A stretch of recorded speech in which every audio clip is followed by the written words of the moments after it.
Hello, hello, hello! Welcome to EUphoria, the community that spotlights diverse TTRPG creatives here locally in Europe and outside of the US. You can support and follow EUphoria on all their socials, which are listed below. Hello, I'm Steph, and I'm here this month as part of TTRPGirls, a streamed event to celebrate and uplift TTRPG creatives who are women and folks identifying with womanhood, from underrepresented communities and particularly those in Europe and outside of the US. As I said, my name is Steph, aka Little Goblin Girl, and I am here tonight with my wonderful, chaotic, mischievous players to bring you a story of the Cunning Folk. We'll go around in a second and introduce ourselves and give you a little overview of who we are. But yeah, I will start. I'm Steph. My pronouns are she, they, and I am your storyteller for this evening. If we would like to just quickly go around it and introduce ourselves, we'll start with Gemma. Hello all, my name is Gemma, my pronouns are she, her. I've been playing TTRPGs for a very, multiple decades, and love games. And we'll do characters later, yeah? Yes, we will. All good? Amazing. Anyone else can jump in because I don't know where we are on the screen. I can go next. Hi, everyone. I'm Ines. Please use my name instead of pronouns unless you would necessarily have to. They them is fine in that case. However, my name is preferable. I am wearing a blue. No, that's not a blue. That's yellow. I am not colorblind. What? That is yellow sweater. Thank you. I'm flustered. This is my first actual play, though I've been playing RPGs for 13 years now, and just want to bring them in front of a video instead of writing them online with folks. So very excited to join this game. Amazing. Who's next? I can hop in then. Hi, I'm Tendai. I have been playing TTRPGs for over 10 years now. I actually had to calculate it there recently enough. And yeah, this is my first time playing Cunning Folk. I am a Black non-binary person with curly hair, big frame glasses, and yeah, wearing all black. That's usually my uniform. And yeah, I'm really looking forward to this. Yay. And my pronouns are they, them. And finally. Hi everyone, I'm Penny. My pronouns are any at all really, but for today they're she, her. I'm a Romani TTRPG designer, editor and sensitivity reader, and I've got dreadlocks that are in sort of autumn colours, and I'm wearing a retro flowery blue and orange and yellow shirt. Amazing. Because I was nervous and forgot to do it, again, I will describe myself because that's something I forgot. I have red, shortish hair, an incredibly pale Celtic complexion, and I am wearing a very big rainbow shirt and teddy bear pinafore, because today was the day to dress like a toddler. Absolutely. So the game that we are playing tonight is the Cunning Folk. This is a rules light RP improv heavy system designed by the wonderful and amazingly talented Emily Graymore. We are going to be delving straight in a second, but I'll give you a brief overview of what to expect. The Cunning Folk is based on folklore and archetypes from folklore from wherever you're from. You can adopt whatever feels natural to you as the player. It can be something really culturally important or something that you just have heard and you want to expand on from your own readings. The Cunning Folk lurk just outside our perception. They play tricks on us by hiding in our socks when we're already running late, or swapping sugar for salt, spoiling our cups of tea. Sure, the odd individual may run afoul of the folk and end up eaten, but it was probably their fault for neglecting to leave a bowl of milk by their front door over the night of the spring equinox. Honestly, sometimes I wonder why more people don't vanish into the mists. No one seems to think much about manners these days. You can never tell how the folk might get their revenge, but they will have their satisfaction.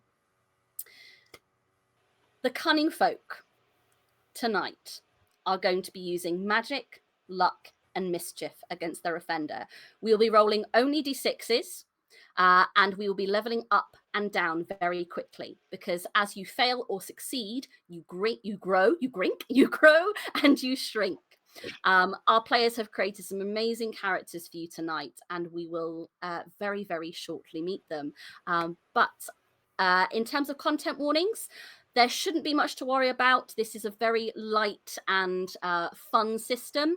There might be some mild violence. There might be a few instances of strife for a few NPCs, but again, it will be quite light. But we have safety tools in place, which are very important, and we are all, as players, aware and ready to cause some chaos. So if everyone's ready, can I just get a little thumbs up from you to say that we're all good to go? Amazing. Fabulous. So a remote outcropping of islands jutting out of the North Sea, a climate and a style all of its own, a people with a long, proud history of rugged survival have made a home for themselves here, thrive and survive. A light flickers in the distance as a small pisky, a fairy-like creature, juts from island to island. Pop, pop, pop. She pauses as she spots someone digging a hole that goes deeper and deeper, soil, mulch being brought to the surface with stone, granite, as he starts to move these rocks, disturbing them from their natural place. An earthworm wriggles out of the dirt, displaced from his home, and the pisky shakes her head and flies off into the distance. She flies across the rugged seas. The night draws dim and begins to darken. The stars light her way as she continues right through, really concentrating until the sun begins to rise on the mainland. She flits across, past woodland, lake, river, moorland, until she finds a small trickle of water and begins to follow it. As we follow this trickle of water, it gets bigger, it gets smaller, it swells, it ebbs, it flows, until it lightly drops and causes a small ripple in a dog's bowl. It is here that we meet our first Cunning Folk. Penny, would you please like to describe your character?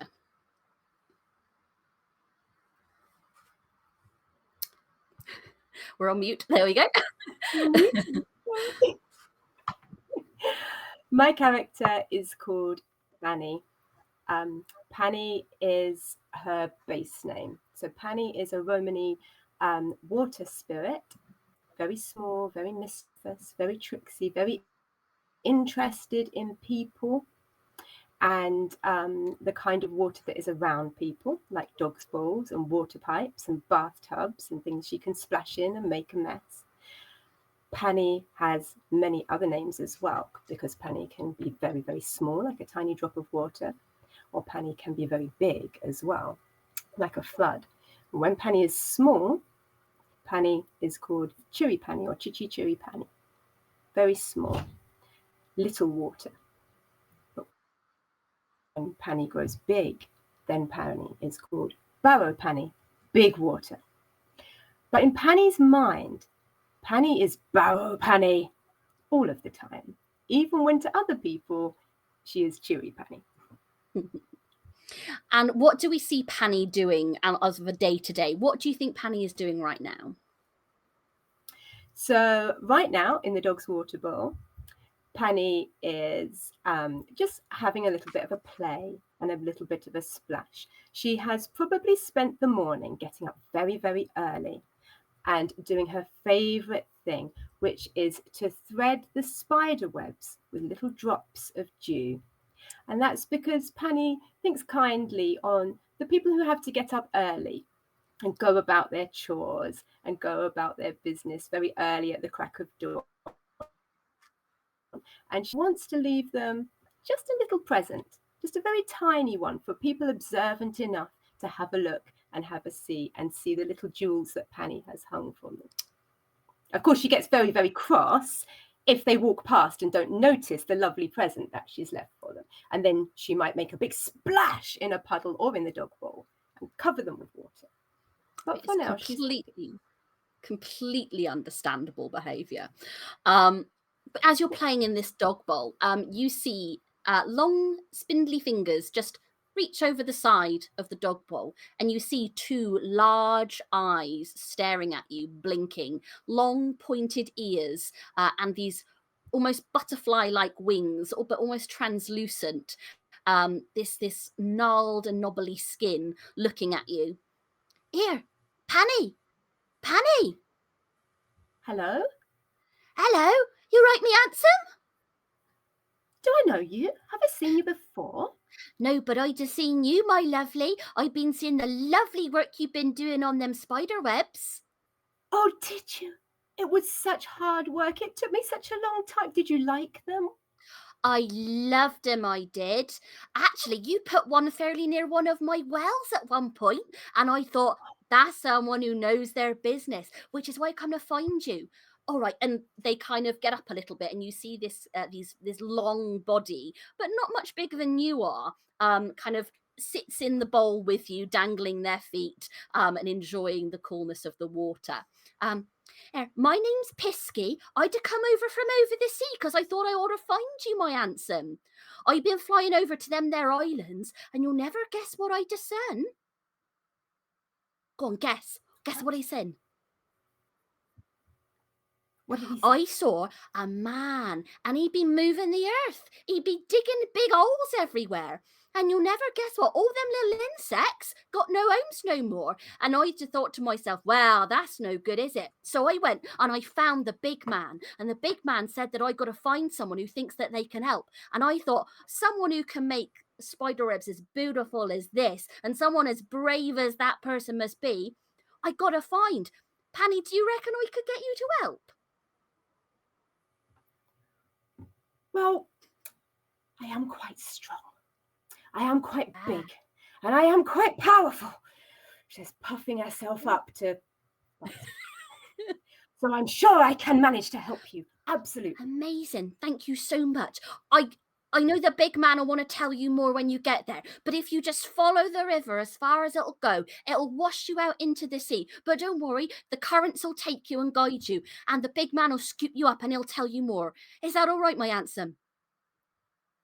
It's fine. I have got my emergency teacup that will act as a little boat to take me there, she says. And she hops in and off she goes. Incredible, beautiful. Thank you so much. We cut across to a craggy hillside, rocks and stone and moss and lichen. The earth seems to move and groan as a seemingly humanoid being starts to rise, roots ripping as it does, and as he yawns and looks across of the horizon. He stands at 12, 14 feet tall, his beard made entirely of twisted roots and sprigs. Little mushrooms poke out of his stone-like features. This is a giant, the Bolster, as he stares out into the horizon and furrows his brow. And he stares and stares. Well, we can't be having that now, can we? As he cracks his back and takes several large steps and starts trudging across the moorland, trudging across countries, across county divides, across borders. And as he does, he gets a little shorter and shorter and shorter until he is the size of an average human man, but still this green and brown moss ent-like being. As he travels, I would like Ines to have Ines's introduction, please. Yes, thank you. So we're in a forest, as far as I understand. Mm-hmm. Yes. Entirely up to you where you want to be. I will follow your lead. On the very edge of one of many villages spread across this land, we can barely see a flicker of something in the corner of your eye. We can find Zmora if we focus very well on that site. As right now, she's nothing more than a little bit of a silhouette, very thin, very paper-like, kind of uh, like a projection, maybe a ghost if you are not known in folk well enough. However, Zmora is a mirror. When she's at her best, she has deep raven hair. She has beauty that not all will describe as their favorite. However, she's definitely gonna struck you in a way that you have never felt before. Um, Looks like a simple woman if you are able to spot her, but there's an uncanny feeling she carries with her as a mirror she is that has a quest and has a meaning behind her, coming from Majanna, a goddess of death, winter, and rebirth. What she's doing right now is simply scanning how the village is doing at this very morning, a very simple and calm day that unfolds between everyone. But she's looking specifically for any wrongdoings that might have possibly happened in this, unfortunately for her, calm village where she has not much to do. Wonderful. As you're kind of scanning this village, and you've got used to the way that this village operates by now, you know every inch of it, every nook, every cranny. You see a little acorn roll across the floor in front of you. And as you kind of turn to your side, you catch a glimpse of this grassy humanoid, about your height now, standing there waiting for you to notice him. And as you do, he nods his head. Adam? Hello, friend there. What brings you here? I have travelled great lengths to find you. I have heard of your skills, and I wish to make use of them. I woke from my slumber to find something most disturbing across the seas. An outcropping seems to be changing. Its rocks have moved, and it perplexes me. But I did see a man there. He seems to be disturbing the way of things, and I know that this is an area in which you excel. Oh, at first on the compliment, she kind of like bashes her eyelashes, barely visible as she's pretty much two-dimensional and very translucent at this point, and she kind of goes stop. But hearing that there is some sort of quest from this folk friend, she goes silent for a little bit and focuses on this idea, feeling like, okay, sure, I definitely can lead that to my boss if that's something that you think I can be of use. Specifically, human action is something I might find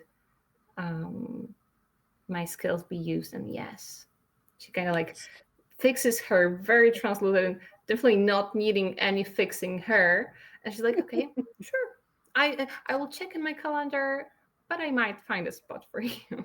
Oh, if you can find a slot, I'd be very grateful. And you can see you're very used to reading body language. The dark green tufts on his cheeks, the little lichen moss has kind of deepened a little bit as he sort of blushes. And I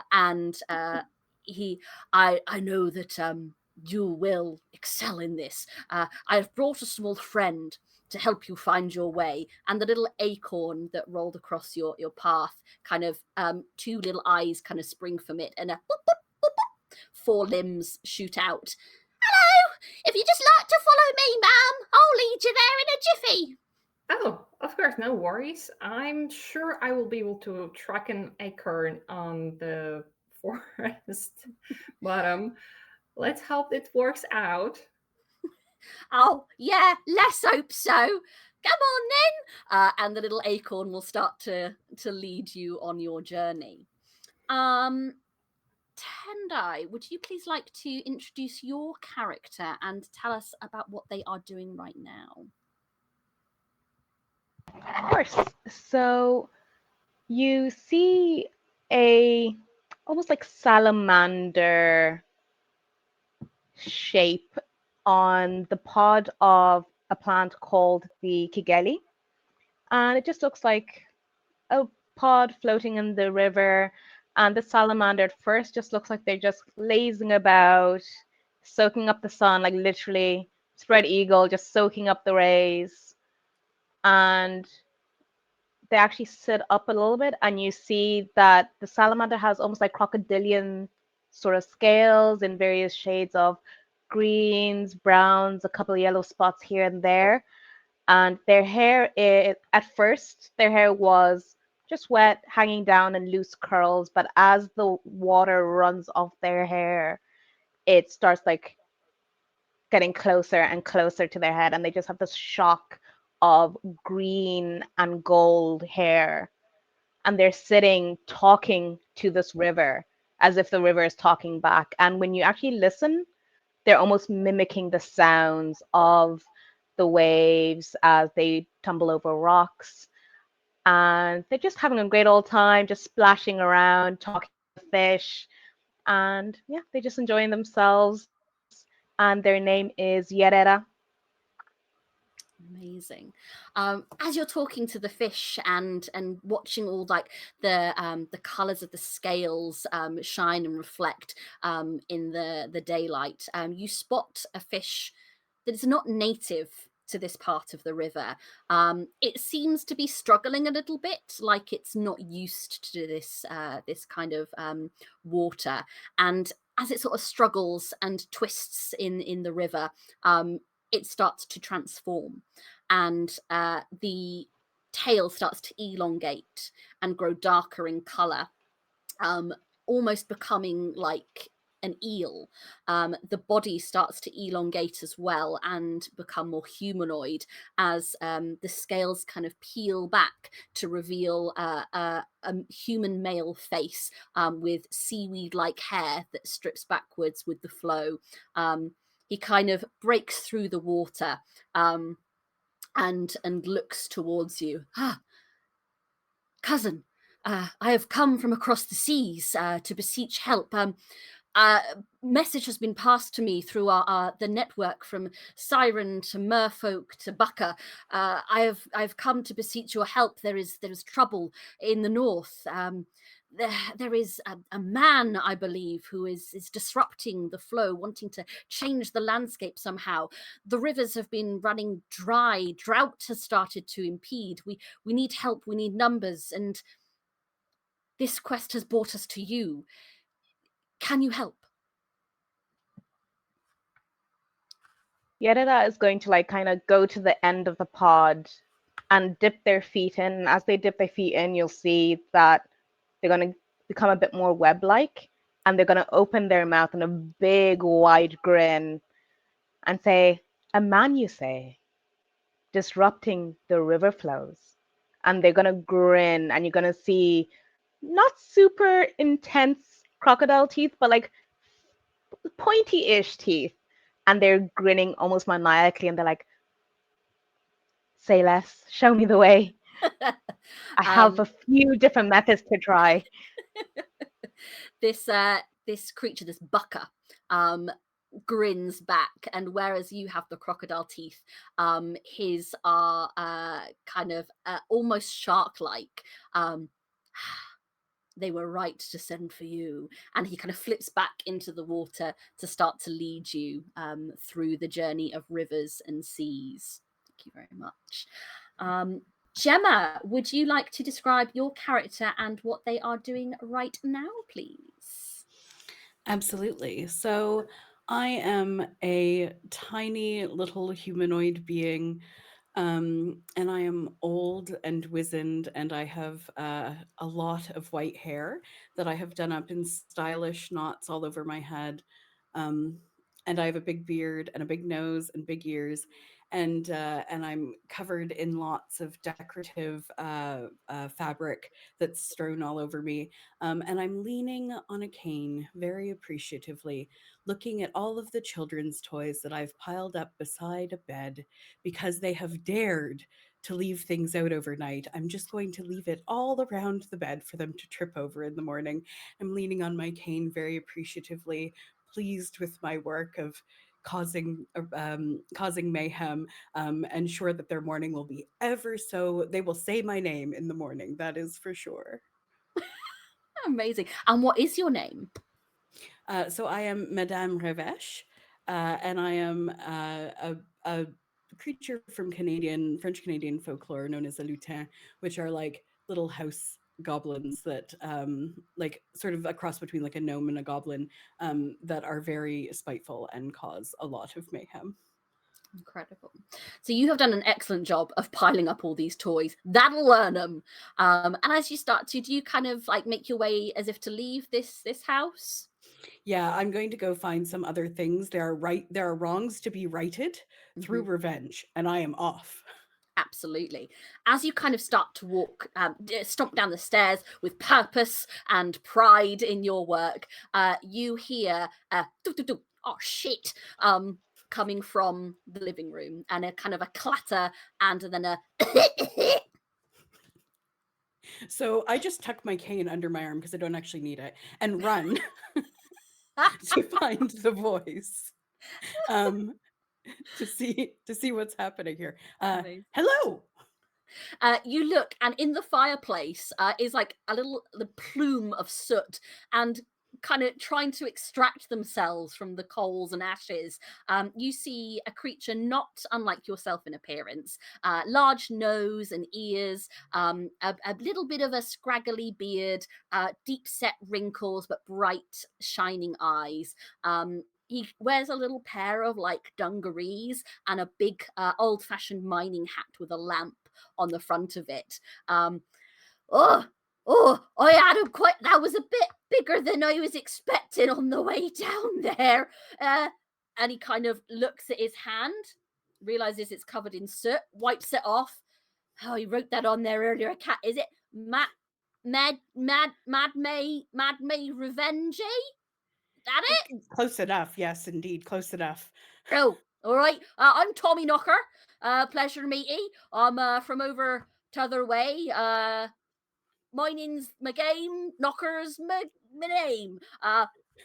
Oh God, I've been to travel. It's a nice place here. Travel quite some way, but underground, overground, knocker and free, and end up down here. It's great. Anyway, reason I'm here, and he kind of looks at his other hand. This one's a bit clearer. Okay, right. Trouble over on islands. Some trouble. Some bastard thinking he know better about how things should be. Been trying. No, won't stand, will it? None of it. Been trying to build something. Not happy. Will you help? Absolutely. I haven't been on an adventure since we turned all the plants upside down in Mr. Framboise's garden. He tracked dirt in on the porch. Also, this chimney is a mess. I'll have to get them for that. Oh yeah, no, it was definitely them. Wasn't anyone else. Definitely. 100%. Definitely no one else. That they did that. Disgusting. You're very convincing, you are, yes. Yep, I am. Thank you. Glad you noticed. Well, we got to get you there, my handsome. So if you want to follow me, we'll maybe use the front door this time because don't think I can get back up there with these knees. I got a lovely cart. Take us underground and get us where we need to be. Sound good, my handsome? Absolutely. Show me the way. Gladly. And he'll kind of like making sure to wipe his feet on the doormat before he leaves, will show you out to his little minecart that is just set up above a little hole that's been dug. And as you both enter the minecart and it kind of dips down a bit like a roller coaster, the earth closes around as you descend. Thank you very much. It's lovely. So those are our characters, all on their journeys to this outcropping of islands to see what's been going on with this disruptive influence. You all travel at different speeds, but converge handily around the same time, as your various guides, if you have them, leave you on a very small island. This is completely uninhabited by mortals. Here, the wild folk and the birds and the creatures have complete control here. This is for them. This is not for the mortals. But you are led to a cairn, a stacking of stones, where there sits a panther. There's no other word to describe it. He has sharp claws, long whiskers, black sleek fur, and his tail flicks lazily as the sun beats down. But as you all come together, he will look across all of you. Thank you for joining us. I heard that you were all people I could rely on. I am the beast. Of Bodmin, technically, but the beast has more weight to it. I am confined to certain areas, and so I have sought help from those who can move more freely than I to help here. I'm sure some of you may have noticed a change in tide, a change in natural behavior, and we have found the problem lies here, on this outcropping. There is a man on the central island by the name of Nicholas Dunn. He is well-travelled, and I'm sure that you may have even seen him. He has been gaining knowledge and information and has come back here to improve things. Not that things need improving, of course. Now, it is our hope as the Cunning Folk that this elite team can stop him in his tracks and revert things to as they should be. Do you think this is something that you would be amenable to? I look around at my company, which, as far as I understand, us all being on level 1 and very tiny, I imagine Smora being, instead of tiny, just being very thin. She looks down at all those creatures being like knee or ankle high and be like, gives a little bit of a thumb up, but it's like, you can see on her face, if as folk I understand can probably see more on her through the translucency of it all. She's in for the job, but there's this feeling of, I gotta get to know my coworkers first. But then she speaks as if says, this man made definitely a wrong choice. The second he decided to be a man, let me rephrase that. Yes. And then kind of looks around at her company. Well, that's one. That's always good. Yadida is going to just kind of lean forward. So they're kind of in the water, and all you see is what you typically see of on a river with the crocodiles, just eyes, unwavering, looking around, and they're just going to pop their head up and say, he's disrupting nature. We have to destroy him. I'm not quite familiar with the language you'd use here, but yes, we can rearrange him, I think. Is Oh, that it? rearrangement sounds very great. That's my job usually. Got rearrangement. Yes, yes, yes. Okay, yes, rearrangement it is. I pull my cane out and raise it in the air. Revenge, always revenge. What a Sit queen. back down. And Penny will stand up on the edge of her teacup and shout, I'm in! I'm in! I'm in! And then she will fall in as the Oh. teacup.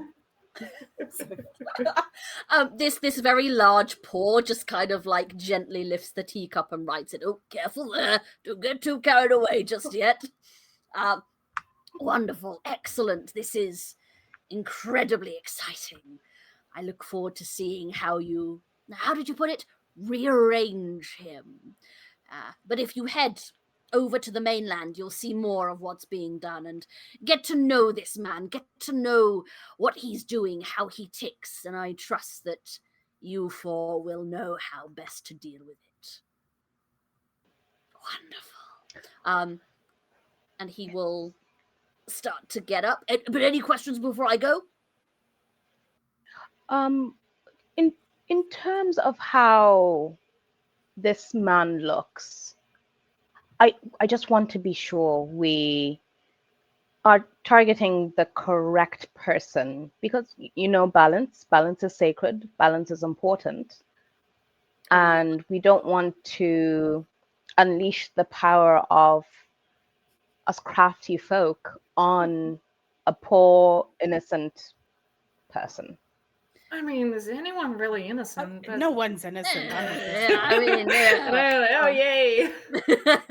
yeah, the beast kind of like has got like a small bone that he's picking with teeth and go, oh yeah, all innocent until yeah, sure. Well, it's if I can give a description.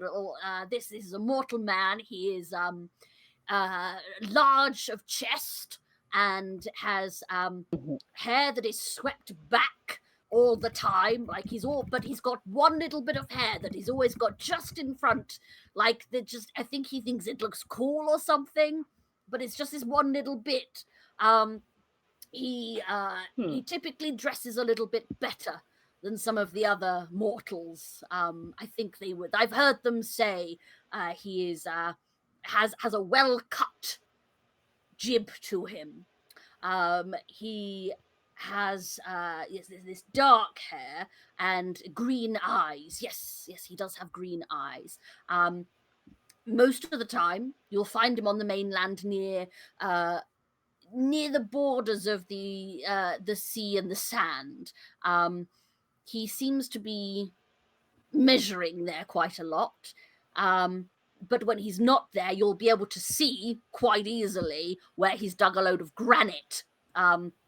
And he points with these great big toe beans over into the distance where you can see the start of a disgustingly ugly stone bridge that is beginning to be constructed that looks to be trying to connect the islands.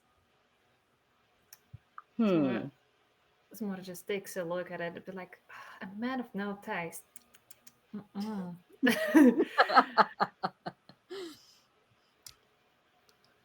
All right. I'm sure we can find some more info on that guy so that we can definitely make sure things do not end up like that everywhere else.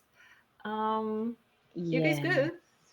She turns around to see the rest of her team. Avengers United. Official name. Trademark it. Revenge. She kind of like fixes her hair and is like, okay, well, onto the wilderness and the coast, as far as I understand. Okay.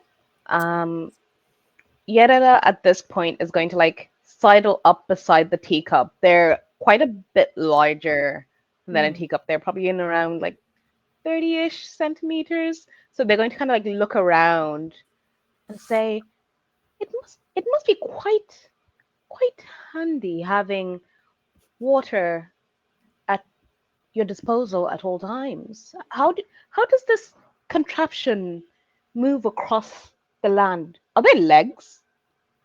Does it have a tail? I think we might have lost Penny for a Yes. second. Yeah. Did Mora looks in and is like, oh, they That are is- completely gone. She's completely gone in there. Just having a Penny, refuel, I'm sure. yeah, Penny has kind of become. Oh, there she is. Penny was asleep There we go. momentarily.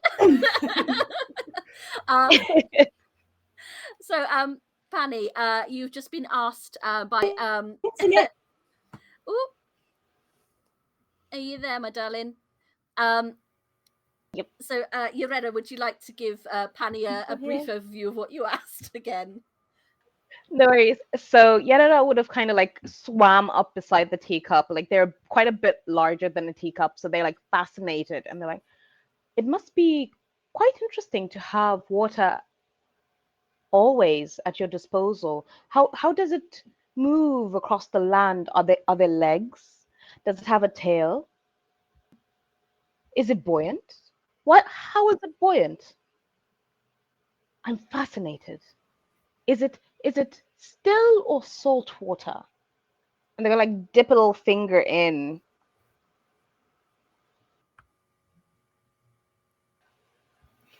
Maybe it's frozen ice water.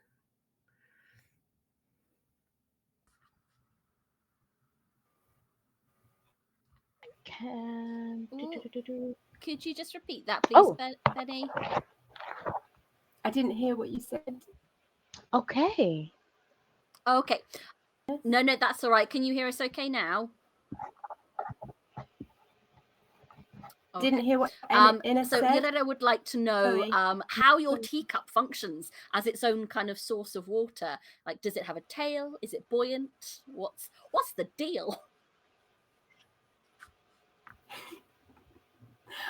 Oh, well, you can taste the water, she says, and she lifts some up for you to taste. It's fresh. It's not Yarara's salt.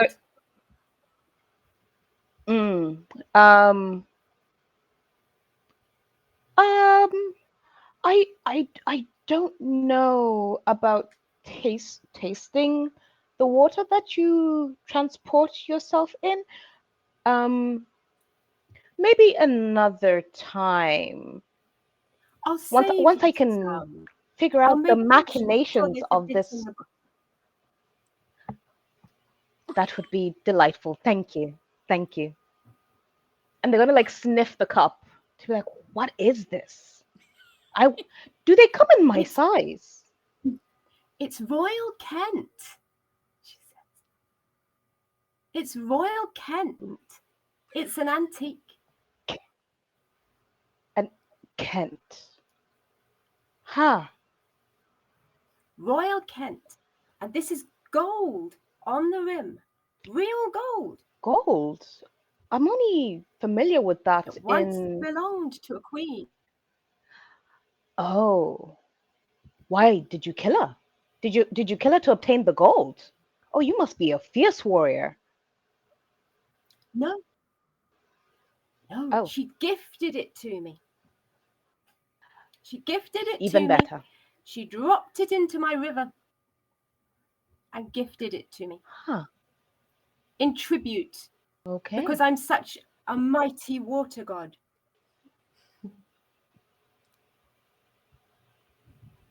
Real gold. I understand. I think like when the conversation was happening, I think Mora and Madame were standing by the side and being like, "Oh look, they seem. I think they are bonding," and kind of like looks and like realizes maybe she should bond with the rest as well. She's like, "So you work 9 to 5 usually, or what's your? Do you just freelance?" I have a few like steady gigs. Yeah. Oh, okay. Yeah, Okay. but it's more of an evening thing. More of an evening. Okay. I see. Evening, weekends, late morning. Same. Usually like night shifts for me as well.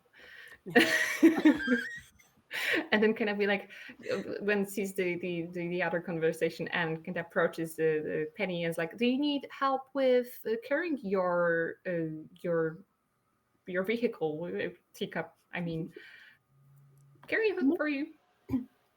Oh, well, but I sort of have to stay in it. So Yeah, sure, that's okay, is it? Yeah. And kind of like, with consent, kind of scoops up the teacup, and it's like this. There's this floating teacup of like this trail of translucency behind it and around it. It's like, ooh, kind of has this uncanny vibe to it. And I guess they all go off towards the direction that they were pointed to find out more about the man. So yeah. I look, and it looks like a bit of a distance, and I look at my cane, and tuck my cane under my arm, and within an instant I become a white house cat for the journey.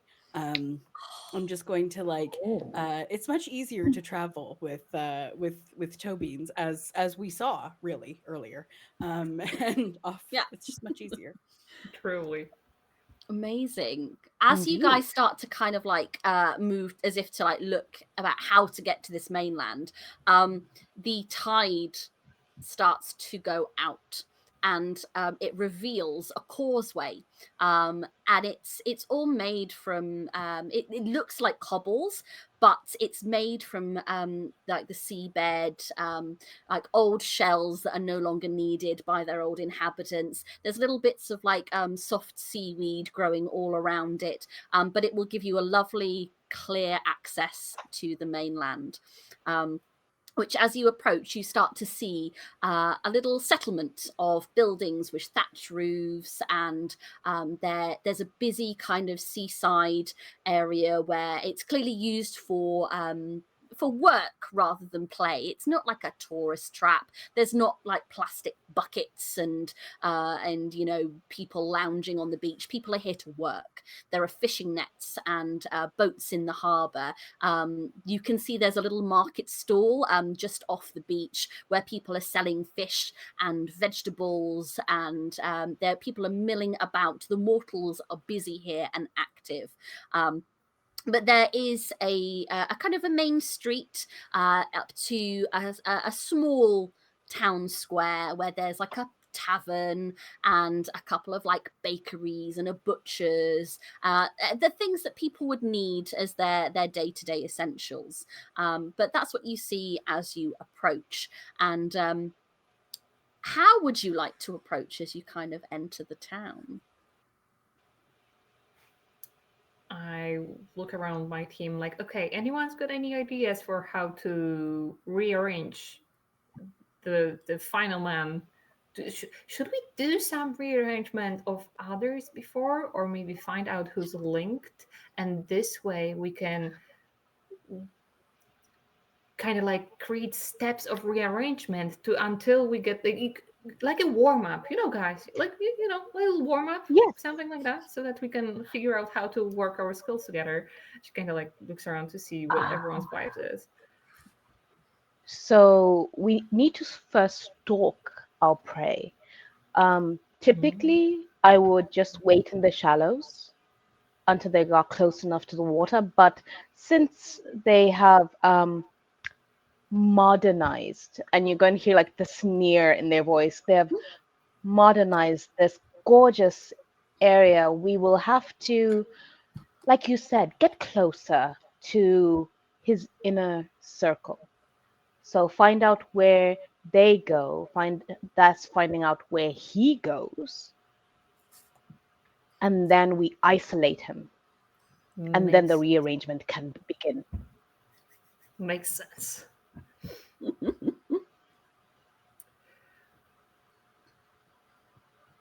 But Amazing. who do we start with? That place smells interesting. Yerera's going to like look in the window of the bakery, like, I think they might know something. Yes. And while we're in there, we turn all the bread moldy. Yeah, that's the plan. That's what I do. After we get some. After we get After we some, get yes, some. yes, Of definitely. course. I mean, so that they can get more, but we can get all the rest, obviously. Yes. Fantastic. Amazing. So yeah, you can follow there's the scent of fresh bread is wafting out. It's a little a nice little cozy shop with a awning out the front with like nice like lilac trim around it. And it's got a lovely hand like painted wooden sign on the front that says it's just innocent bread on the front. But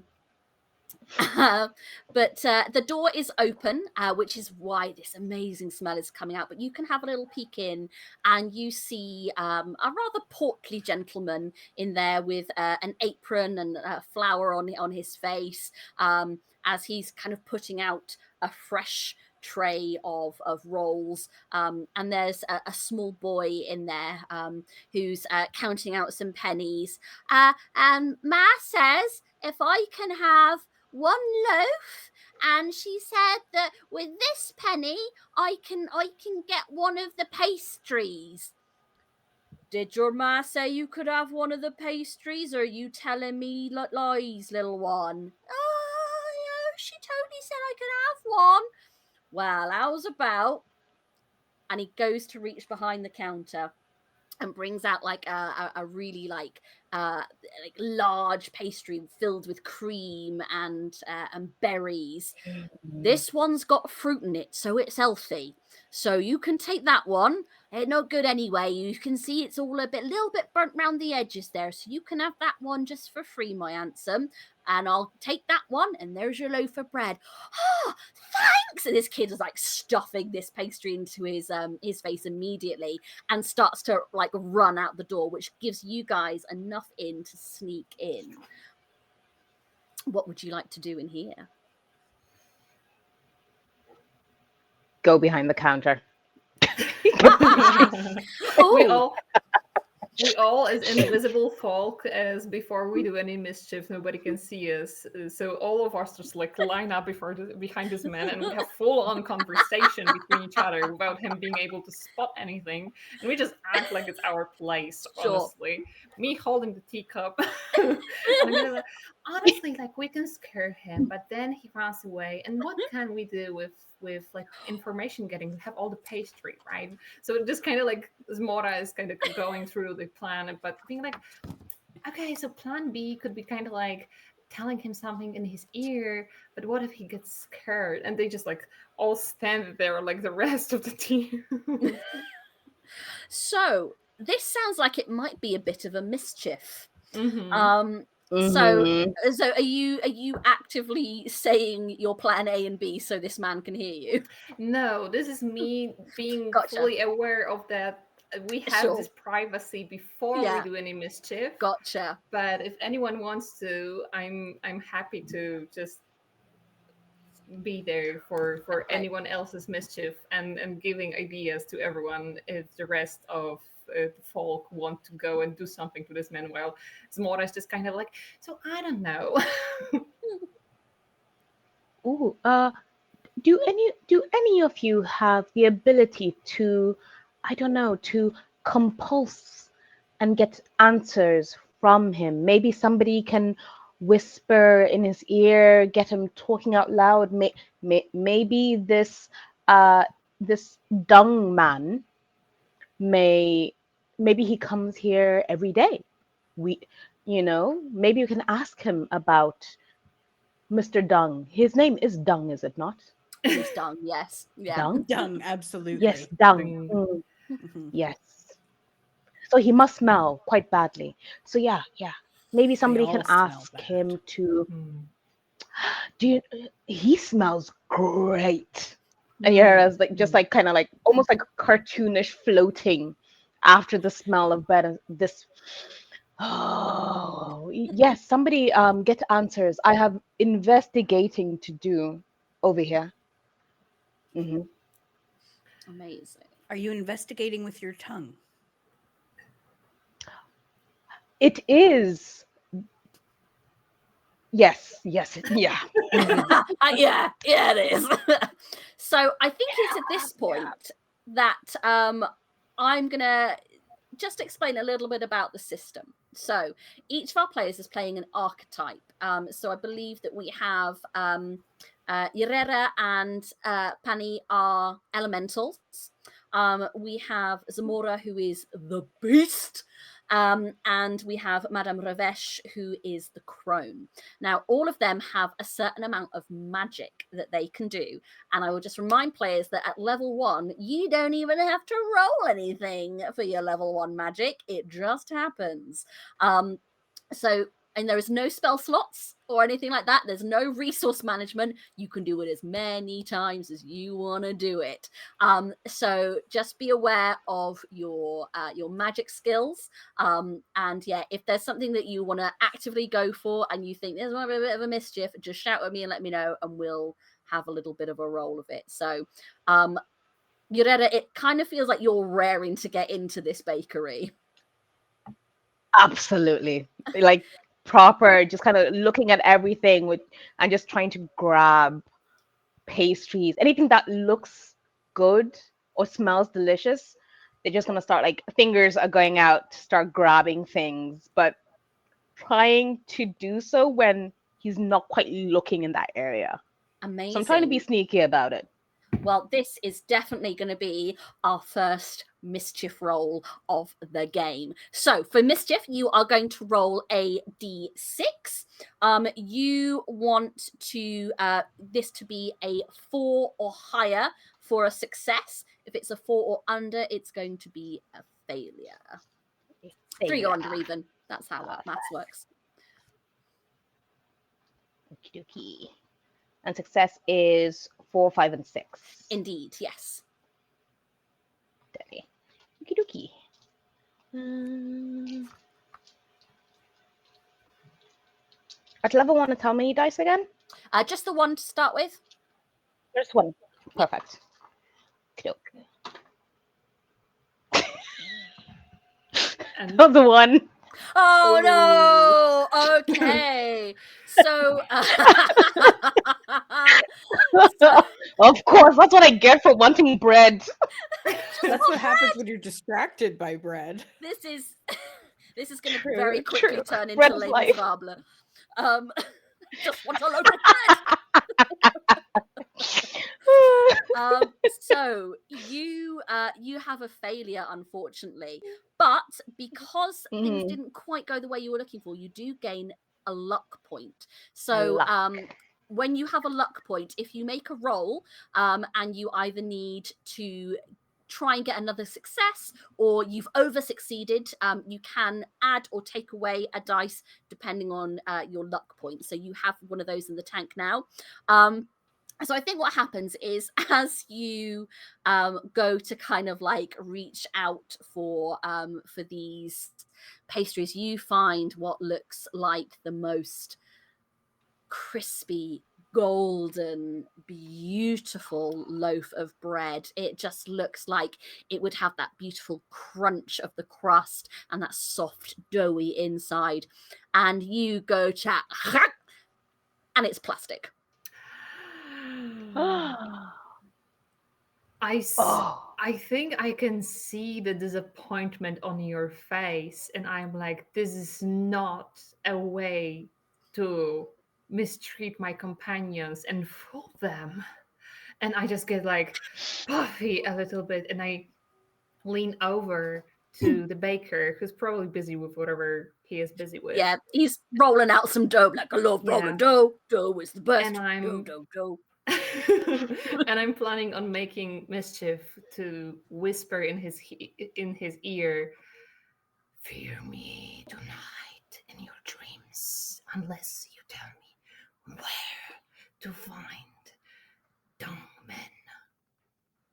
Ooh, this is a mischief, please. Roll a d6 and tell me what you get. Okay. Oh God, don't fail me. That is a 4. Hey! Yeah. So, you succeed.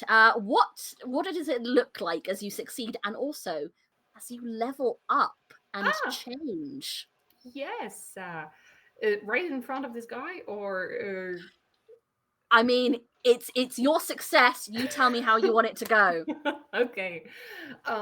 So I think when this whisper happens, I think Smora, like the air around her, like reverberates a little, and it kind of feels like this kind of a mirage on the desert, in that you see far away, where something in the bakery, maybe it kind of feels like hot air from the oven appearing in a very in the space that it should not be in, and it has this kind of like it brings you this weird heat, but immediately gives you chills, like this should not be happening. And so and the whisper kind of like lingers in ears of this guy and rings in a pleasant way, as her transformation begins to happen. And so I think it will continue through after she leaves the bakery, because she's very focused on hearing the answer of that man. Amazing, lovely. So you can now mark yourself as level 2. So you will now have 2d6 in your dice pool. So this man, he kind of goes tense and stock still, and he stops. His hands are like in the dough, but he doesn't even look around. He is just shaking slightly. He goes, dung man? Well, there's someone sells manure out by the farms. But then there's Nicholas Dunn, local boy, just come home. He's got a house just on Main Street, and he's out. I think by the he's out by the big rock that's shaped like a woman doing the Macarena. I love it. I think very satisfied. Zamora still kind of lingers as this kind of reverberating, hot but chill, and it feels like a fever, kind of like air around this man's neck and ear where she was lingering with this whisper, and she listens to him. All of the knowledge is passing through her ears, like she's not registering at all. She kind of hopes that the rest of the team remembers all this, because she's very focused on just making this man miserable right now. But she listens closely and is like, thank you, and gives him this weird slimy smooch that he can't really see because she's still translucent, kind of something, maybe oven air that's kind of demonic, who knows. And he's out, and still with a teacup, decides to leave this awful bakery that sells plastic. This man, I think you would recognize this look. This is a man who is terrified and also a little bit aroused. And he doesn't know how to feel about that. And as you leave, what are the rest of you doing? If Penny wants to stay and cause mischief, like very happy to let the teacup. Well, I'm happy to leave, but in the teacup, that's fine, because I feel like, being carried out in like that style feels quite befitting for Penny. That's happy. But can I just do a bit of mischief on my way out? Yeah, go on. Yeah. I've got. Oh, but I don't know if I can do it. How does our magic work? Is it one spell per level? So are they level related, or can we use any spell we like at any time? You can use any spell you like at any time, but you have to bear in mind the amount of dice you have in your pool. So at level 1, you could use a level 1 spell will cost you absolutely nothing. It just happens. You could cast a level 2 spell, and you'd need 1 success to get that. It depends on how many dice are in your pool at the time. At level 1, you've got 1 dice, so you could cast a level 1 or a level 2 spell. Okay.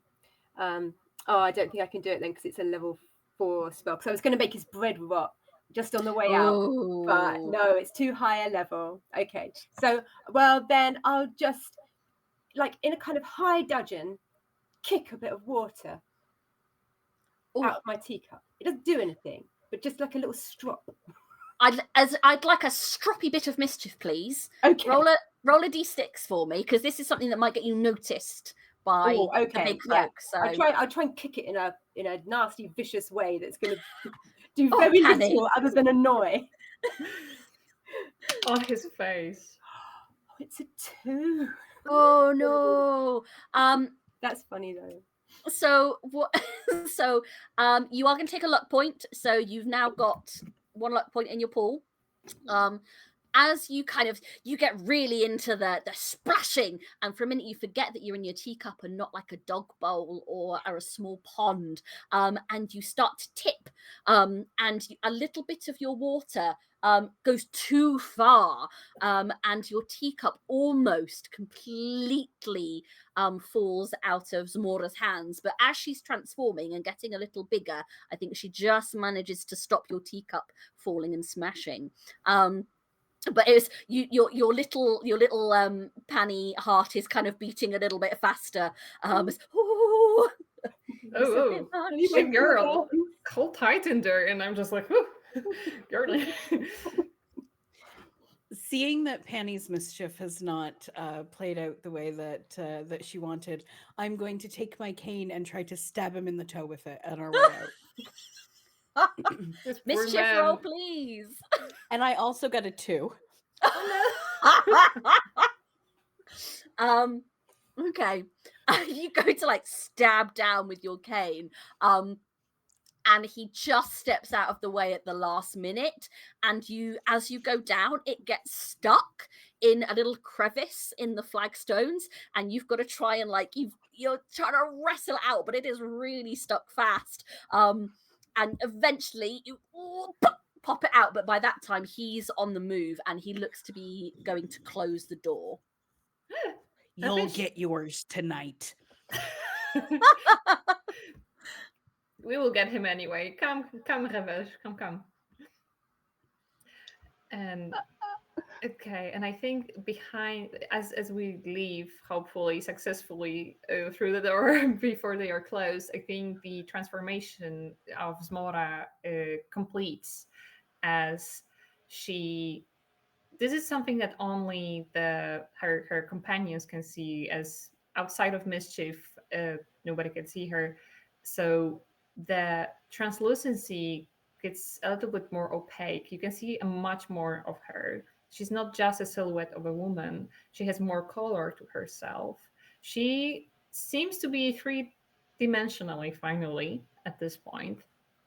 And that hot air that was giving chills to immortal man was kind of in this final moment of transformation, also spreading across her companions, but just for a second. This feeling of discomfort just kind of spread and bursted through and calmed down in a very, very gentle way. I think for folk it could be comforting, although for a human it would be kind of nasty I don't like it, I'm sweaty now.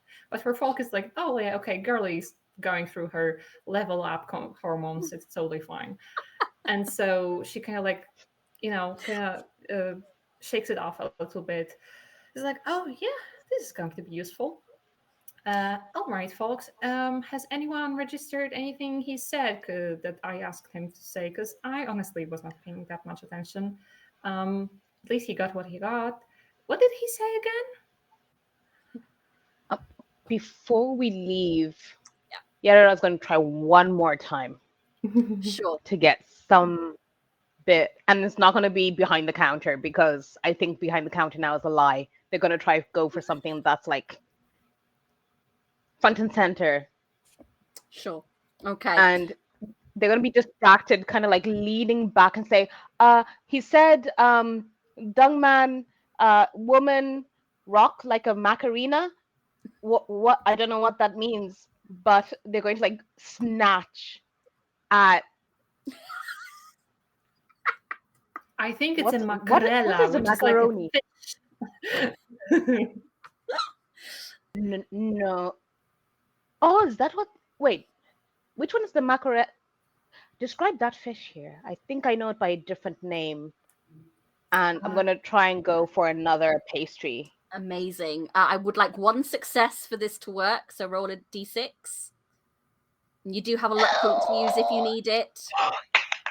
I got a 5. Yay!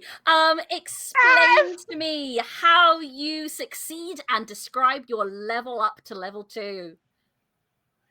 Yay! Okay, so they're like the feet are kind of like trying to follow everybody else out, but this is very much lizard brain is like, no, we're getting a treat.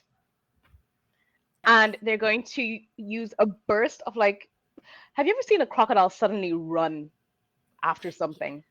Like, yeah. So it's essentially like the hand just kind of snatches out to grab that, and they just about miss the baker's waist, and they're like, and like their eyes are just absolutely massive, and their grin is so big and toothy as they grow in length, and you see that their skin kind of deepens a bit in shade. Their scales are also a bit more dispersed now, as their hair kind of hangs a bit lower to their shoulders. Their teeth are very much more pointed, but there's less of them now. So very much kind of gone from a hatchling crocodile's mouth to about a yearling and a bit. And they look like they're glowing. Their eyes are like almost radioactive yellow with just glee. And they're like, and they're going to be wait. And they're going to like dig in their claws, which are like long black claws, and they're going to like pierce through, and they're going to be, yeah. Oh, yes. This is a glorious day. And it is so Glorious real. day. And it is so perfect, and it is all yours. Welcome to level 2. You now have 2d6 in your pool to use. But as you kind of like all make your exit from the bakery, the baker kind of shuts the door and flips the closed sign, and you can see him kind of like, and you hear the thud as he sort of leans back against the door and slides down to just sit on the floor in this state of complete unrest and confusion. What would you like to do next? So again, the baker told us to. Can you repeat a little bit of what we learned about direction we can take so far? Yeah. Yeah. If you guys want to do it in character, please feel free. He did say that the dung man had a home beside a rock that looked like a woman doing the macaroni or the macarella. I don't know. I do not know what this means, but he did say it was. It's just gonna like look up and down. I'm like, I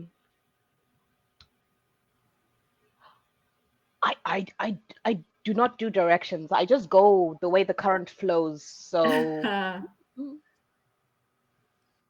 I mean, how hard can it be to find a rock that's shaped like a tortellini? Okay, well, let's. Oh God. I think Smora's just. We can also maybe try to get a human take us there. Like, I don't know if you guys like giving orders to.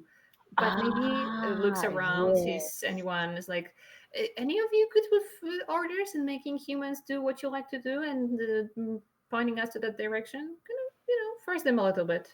And kind of looks at Madame Revesh or Penny, if they're like up to the task.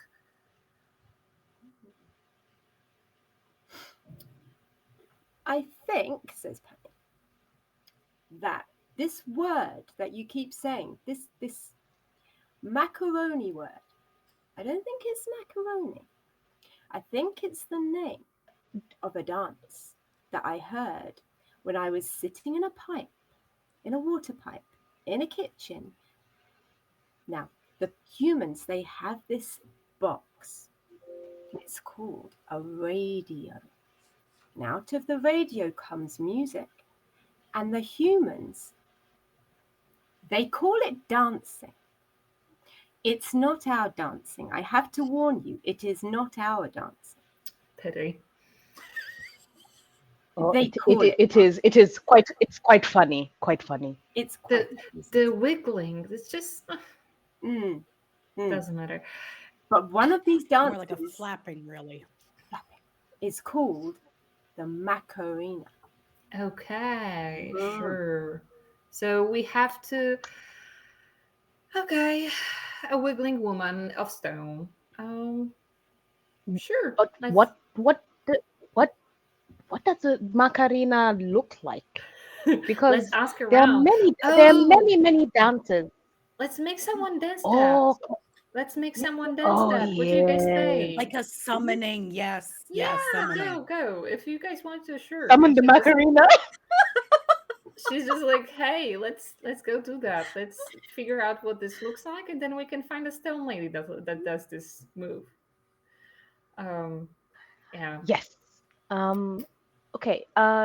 This now, Pani. This Macarena is. Did it sound? Did it sound lively?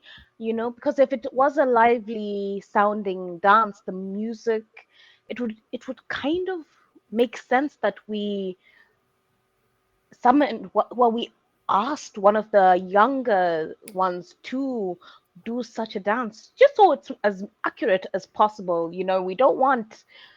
I suppose we don't really mind, but last thing we want is one of the elder folk to do such a thing, and They don't yeah, age well. no, they're very Not like fragile, this. like a No. bag of glass. No, nothing like you, madam. You are specimen. The other ones, they will snap like twig. They fall So apart, yeah, really. Maybe we could It's- drum it out on some pipes or tins or pans near the younger ones, and when they hear it, they'll do the dance. Okay. So I think Smora looks around for any space or maybe a road that leads more to an area where we see more younger folk, someone hanging out, a group of people who might be, we might have like chances of enchanting. I think that's the plan, enchanting them to dance for us. Yeah, sure. I think your eyes yes. are drawn to the sea wall of the harbour, where sitting on the edge is a group of mortals who you would know to be maybe in their kind of early to mid teenage years, so they're still young, but you know that these tend to be quite lively mortals. They are sitting. One of them has like a line which they are throwing down into the water and bringing up crabs to put in a bucket. Some of them are sort of just chatting. Some of them are sunbathing. They just seem to be hanging out and having a bit of a nice time together. But there is a small group of them collected on this seawall. All right. I think I bring up Penny to maybe possibly grab whatever if they need something else besides their teacup. But I'm just like, okay, hit it, Penny, and and kind of like letting you lead the mischief here of drumming out the whole thing. Well, I'm just thinking out of character. Mm-hmm. Did you want Panny to teach it to everyone so that we can all sort of drum it out together to make it loud enough for them to hear it? Or do you just want Panny to go in and rock it on their own? I'm happy to go in and rock it on their own, but or we could just like get a band together, drumming along, whatever. You know, out of character for a second. What do you fancy? I think I just want you to have a chance to level up, but I don't know how collaborating I'm on not this bothered about works. that. It's like, Isn't like go can with we the like role. give like a help action or something? Technically there's not, but listen, I like this a lot. I would say if you guys wanted to give Panny the help in terms of that, I will allow dice to be added to the pool for a greater chance of success. I just think it'd be fun for us all to, like, we could do a group do check. a little band thing, even if it doesn't add dice, just for the fun of it. Yeah. I'm open Let's to go. anything. We can do a group Amazing. dance. Well, I think that seems like on the precipice of going to try and influence a group of teens to do the Macarena. We will take a quick break here. Thank you guys. We'll be back shortly and we will jump back on in a few. Welcome back to our game of the Cunning Folk on EUphoria for TTRPGirls month. We are here with our Cunning Folk who have been on a quest to stop the dastardly Nicholas Dung from changing the natural landscape of this outcropping of islands and trying to modernize it when it doesn't need modernizing. Our group have so far invaded a local bakery and scared a poor man beyond all his wits. We've had a couple of little cheeky levels up and a little bit of mischief started. But they have found out about where he lives, which is next to the statue of a lady looking like she's doing the Macarena. And thanks to Pani, they know that this is a mortal dance. And so they've had the fantastic idea to try and get some of the mortals to dance it out by playing the Macarena on teacups and pots and whatever they can find. And they're heading towards a group of teenage mortals along the seawall to try and get this to happen. So my lovely Cunning Folk, we've decided that we can call this a group check, should you wish. But I'm going to hand over to Pani to lead this bit. What would you like your compatriots to do in order to help you with your performance? So basically the idea is that we will all make the sounds of this music, this mortal music. It's not our music. It's not good music, but it's music on whatever we can find. Maybe they've got some bikes chained up there that we could tap on. We could tap on my teacup. Whatever we can find, basically, to get the grooves moving and get these mortals dancing. So, after 3, and she'll count. 1, 2, 3, and then hopefully we'll go.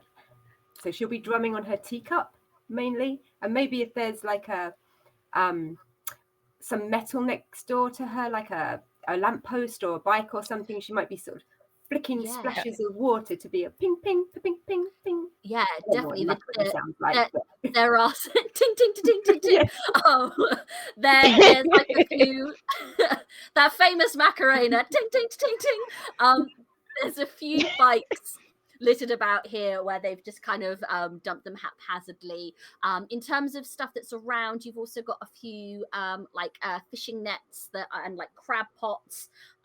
There's also like one of them has left a lunchbox out, and there's like a little bamboo knife and fork in there that they've been using as well. But yeah, so that's how Panny's approaching it. How are the rest of you helping with this? I would like to start beating on the lunchbox with my cane. Incredible. Lovely. Such a musical note. I love it. I think Zmora is mostly preoccupied with holding the teacup in a way that like lets Penny do as much music as possible, but also I think like kind of brings a bit of like rattling into the bikes. So anything that like the bikes against each other, kind of like they shackle and rattle. And it kind of feels like something's in between them. And it's mostly, you might be feeling like it's just the wind, but there's no wind. So it's just kind of like they're just shaking. And that's supposed to, I guess, give drums to this. Amazing. Lovely. How close are they to the water? The wall is maybe about like 10 feet high. Some of them have been like jumping off the wall into the water and then kind of climbing up a ladder at the side to kind of do it again. So yeah, it's probably about 10 feet away from the water. Okay. I will probably try and find some litter. Probably in the form of like a tin. I know. A tin or something, or even just like a can of, I don't know what they drink these days, but a can of something, and they're gonna throw like little like pebbles and like little shells in it, and like kind of like rattle it. Amazing. So yeah, you kind of this folk band starts to come together. I would like each of you please to make a mischief roll, and how well this goes will depend on how many successes we get here. But I'd like everyone to make a mischief roll. So it'll be 2 for anyone at level 2, 1 for anyone at level 1. Okay. Oh boy. 5. Okay, So I have 1 success. Okay, so we've got a success, a fail from Madame Ravesh. Both are 3. 2 3s. So we've got 2 successes and 2 failures. So it's quite narratively interesting, to be fair. Pani and Yerera, you both feel the Macarena start to take over you. You feel like this mortal music that has this Cunning Folk vibe to it now as you succeed and begin to level up. So Pani, you are going to come into level 2 here, and Yerera, I believe this is level 3 for you now. Yeah. Exciting. So we will get to in a second how you grow and change.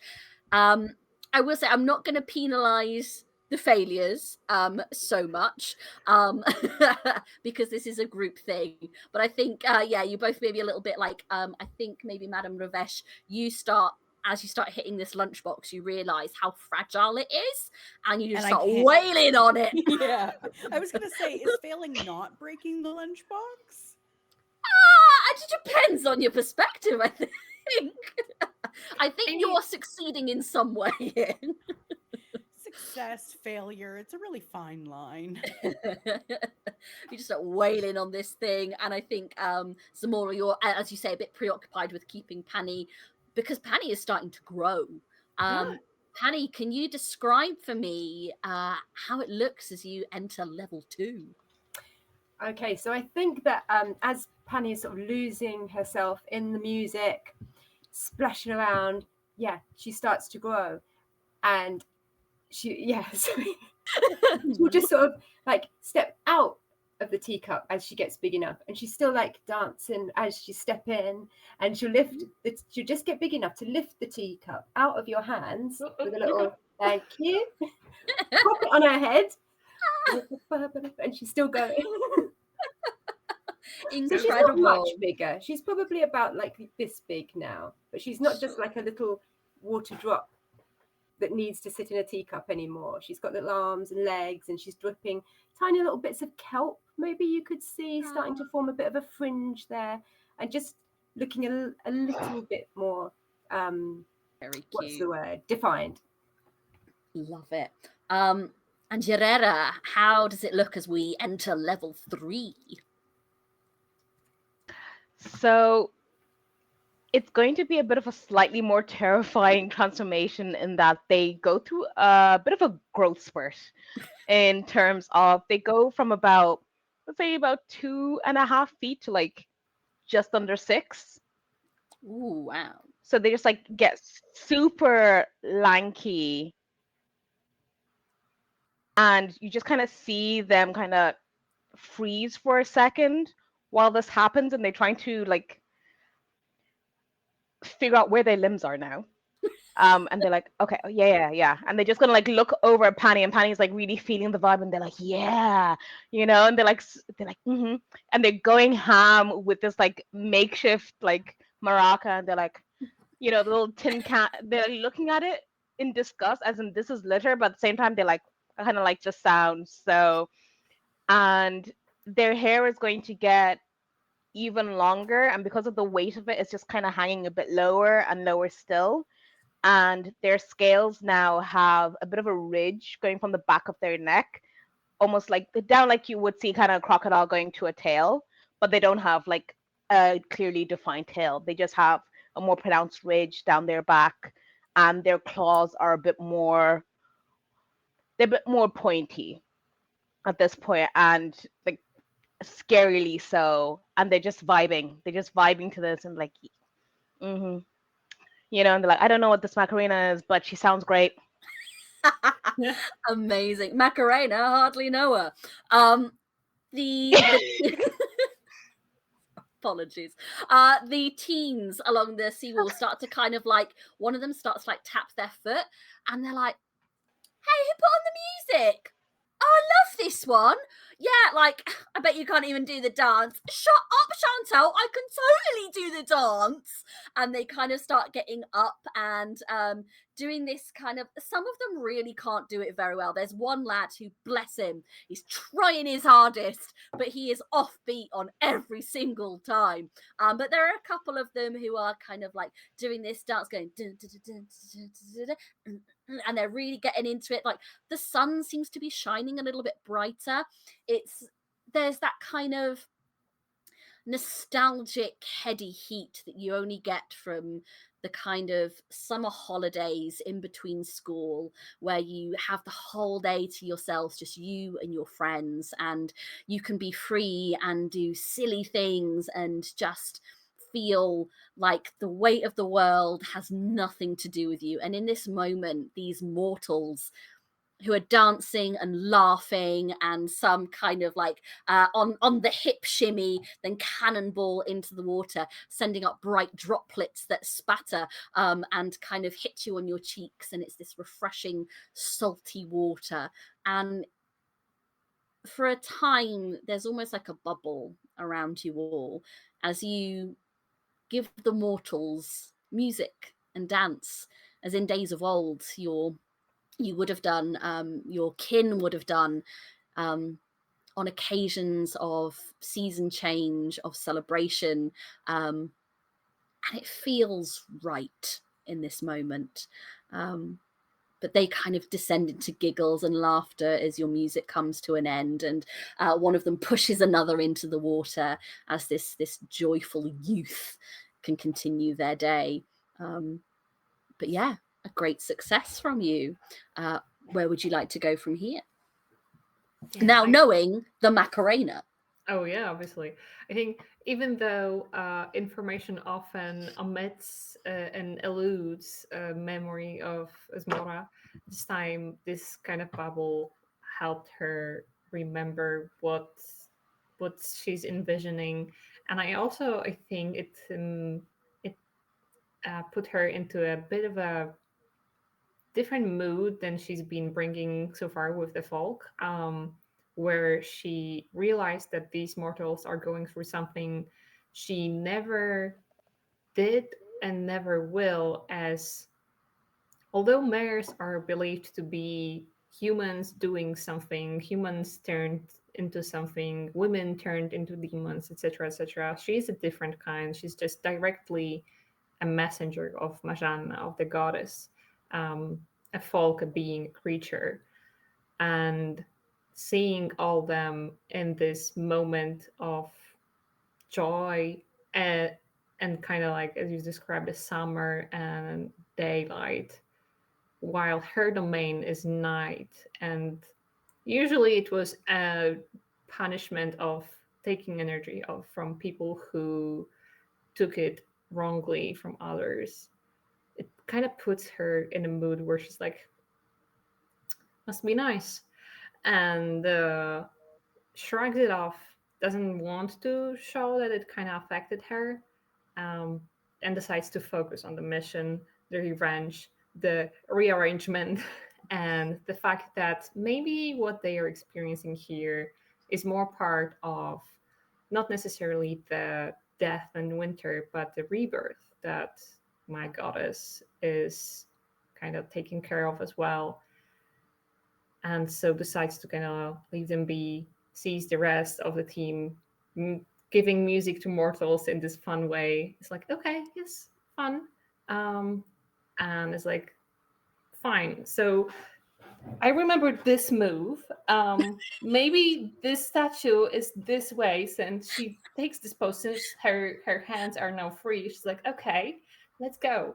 And kind of decides to trot around the town and find the statue in one of the poses. And she's like, maybe it's this way, and maybe I will walk this way and try to. And she just kind of like walks around trying to reference any statue she finds and being like, is this the Macarena? This time maybe. Amazing. There are a few statues around the town. None of them quite look like the Macarena. There's most of their statues seem to be honest, a little bit offensive. And I think Madame Ravesh, you would find this mostly offensive because they all look a little bit like you, but with very pointy hats, and they all seem to have them in their gardens for some reason. And there's some holding fishing poles, even though there's no pond or fishing. There's some disrespect of these people. The mockery. They'll get theirs. And there is one garden in particular full of them. Like there's some holding wheelbarrows. There's one who's just pulling down his trousers to show his little bum.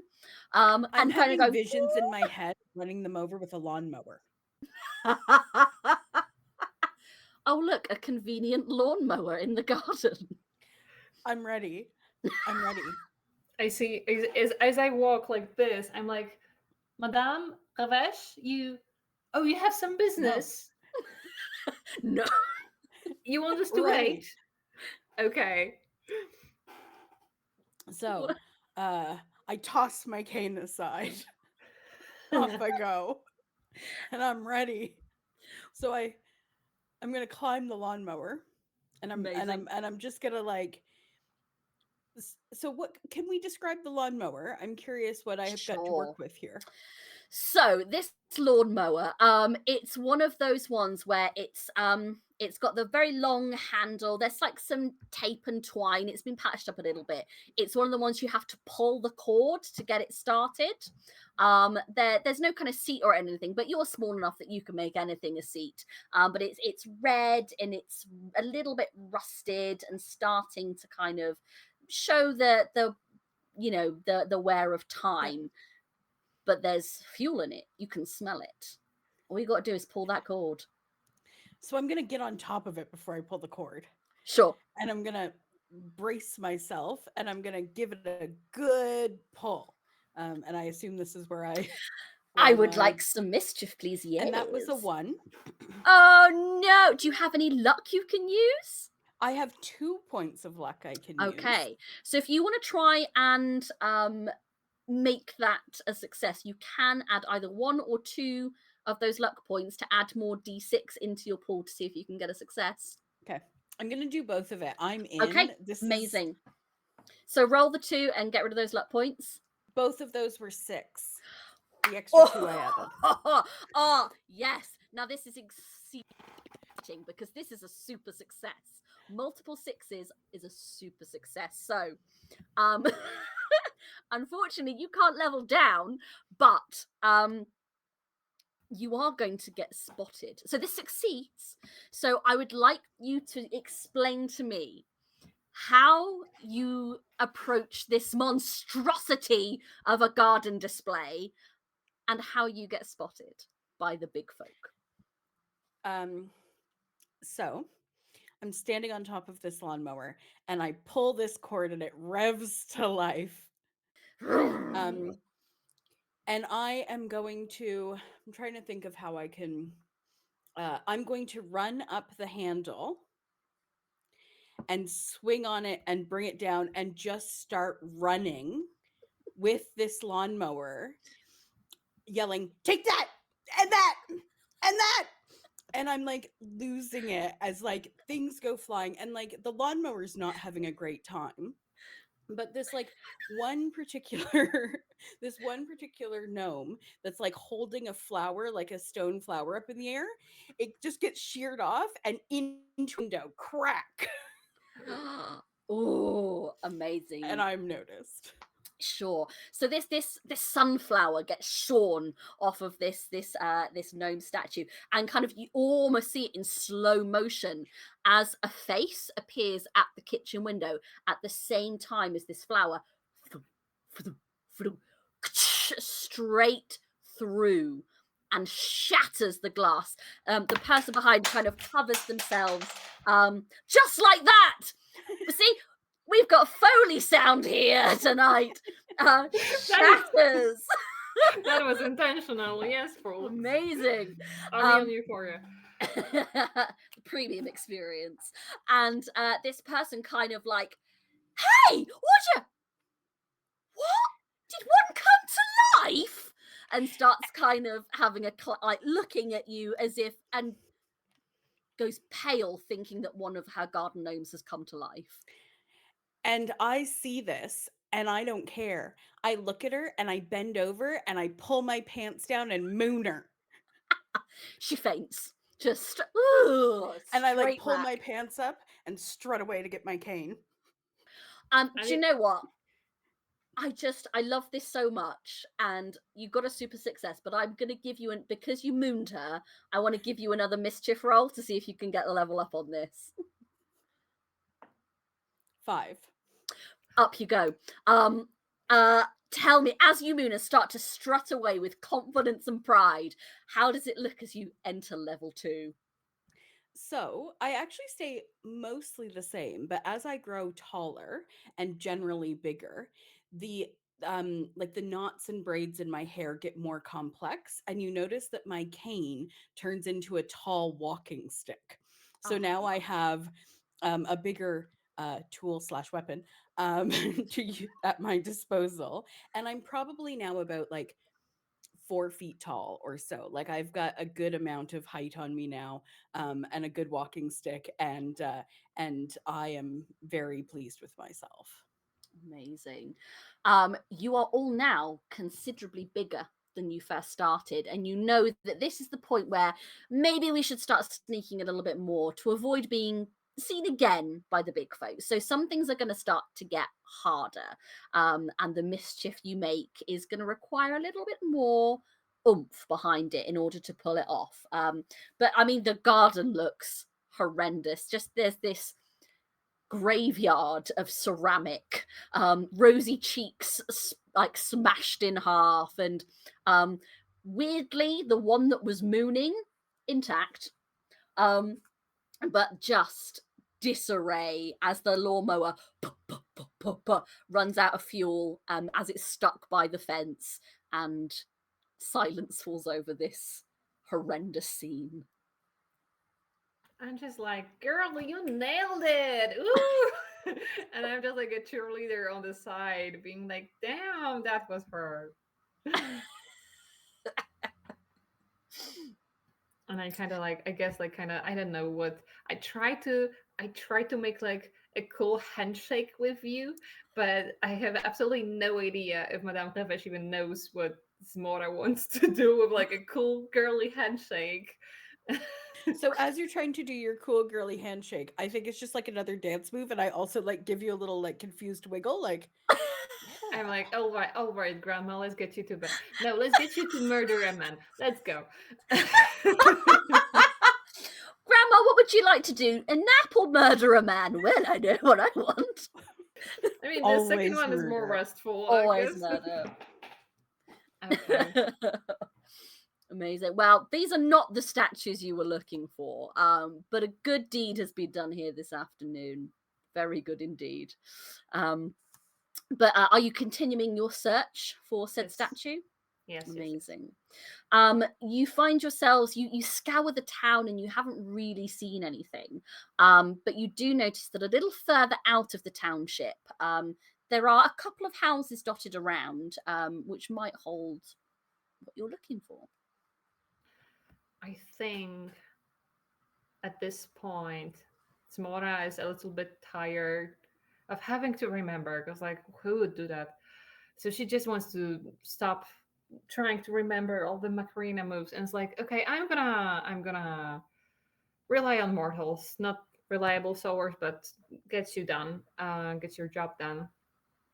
And I think she might, since they have a description of this guy being a little bit more well off from the beasts, as far as I remember, I think she tries to look for someone who seems to also be dressed maybe a little bit better than just like general folk there, just to see maybe someone on the street who seems to have a connection, or around the houses, maybe some house seems to be a little bit nicer than the others. And she's looking for a specific someone she can bother. Okay. You do see a gentleman wearing a very fine suit, and he's carrying a clipboard and making some notes. He's sort of looking at some of the properties and writing something down. He's got like a little handlebar mustache and greying salt and pepper hair. He's got an umbrella over one arm, and he's wearing shoes that are very, very shiny, but also covered in now sand from where he's had to walk up from the beach. And he keeps kind of moving around a little bit, like he's got sand in his shoes and he's not too used to the sensation. Perfect. Then I think Smora will want to enact her first act of magic here.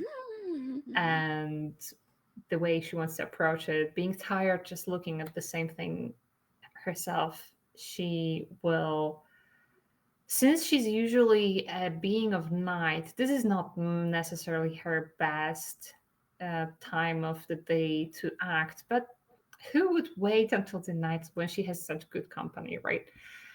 And so she wants to surprise the fellow by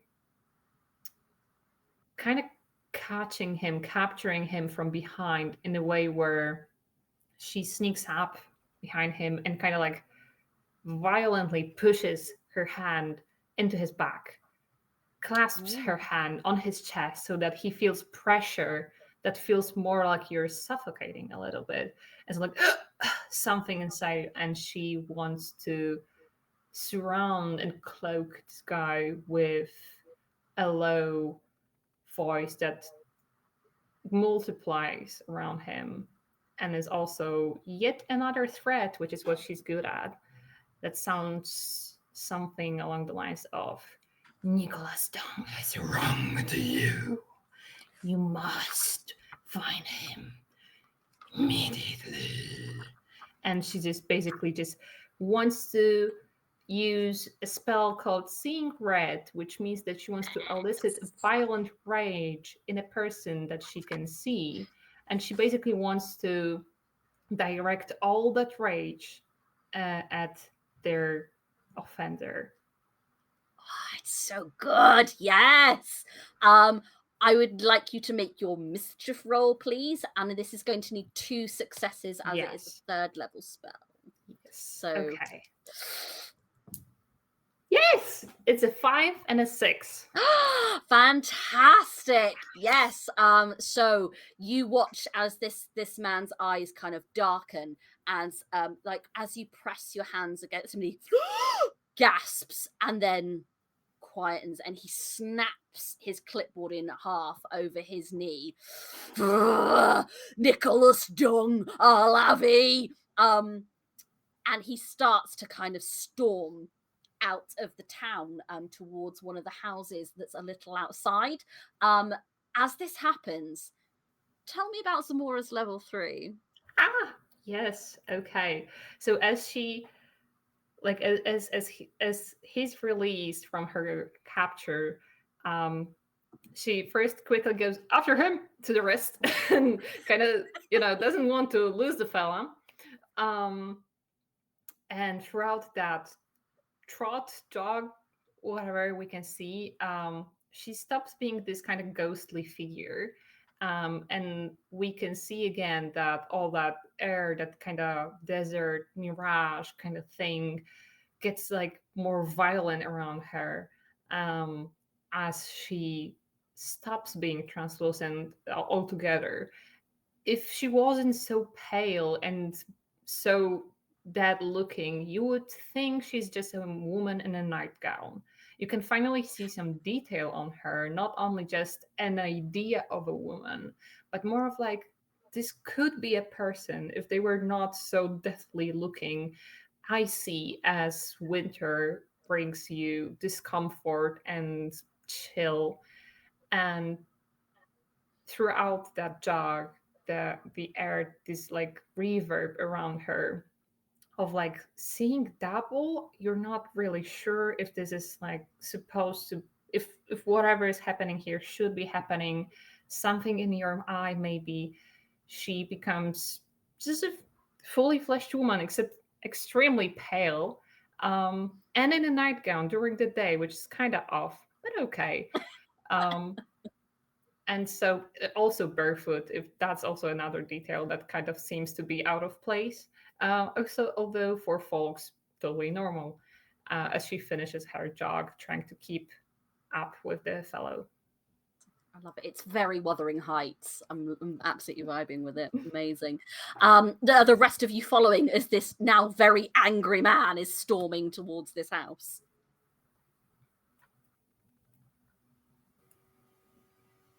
Yep, 100%. Like, Yadira is going to like look at Zamora with this like almost like reverent, like, your voice. It was like, oh, and like deep. Oh, you would really like the thunder. Yes, yes, but wow. Thank you, Like, thank you. you are all very scary people. Yeah, it's just a job, really. Just a stick. She's just very humble about it. She's just like treating it a little bit of a, like, it's a stage presence, and you can work on this. I can just imagine the like little kind of casual like flick. Yes, exactly. She just like fixes her hair a little. Amazing. And so yes. And I love that this is a casual conversation happening as this very angry man is striding away. Exactly. Yeah. But you First follow time him. we've seen an angry man. Yeah, like this is just an average Tuesday. You follow this angry man in his suit down a small coastal path, and he brings you to a house that is a lot bigger than a lot of the other houses here, and it looks so out of place.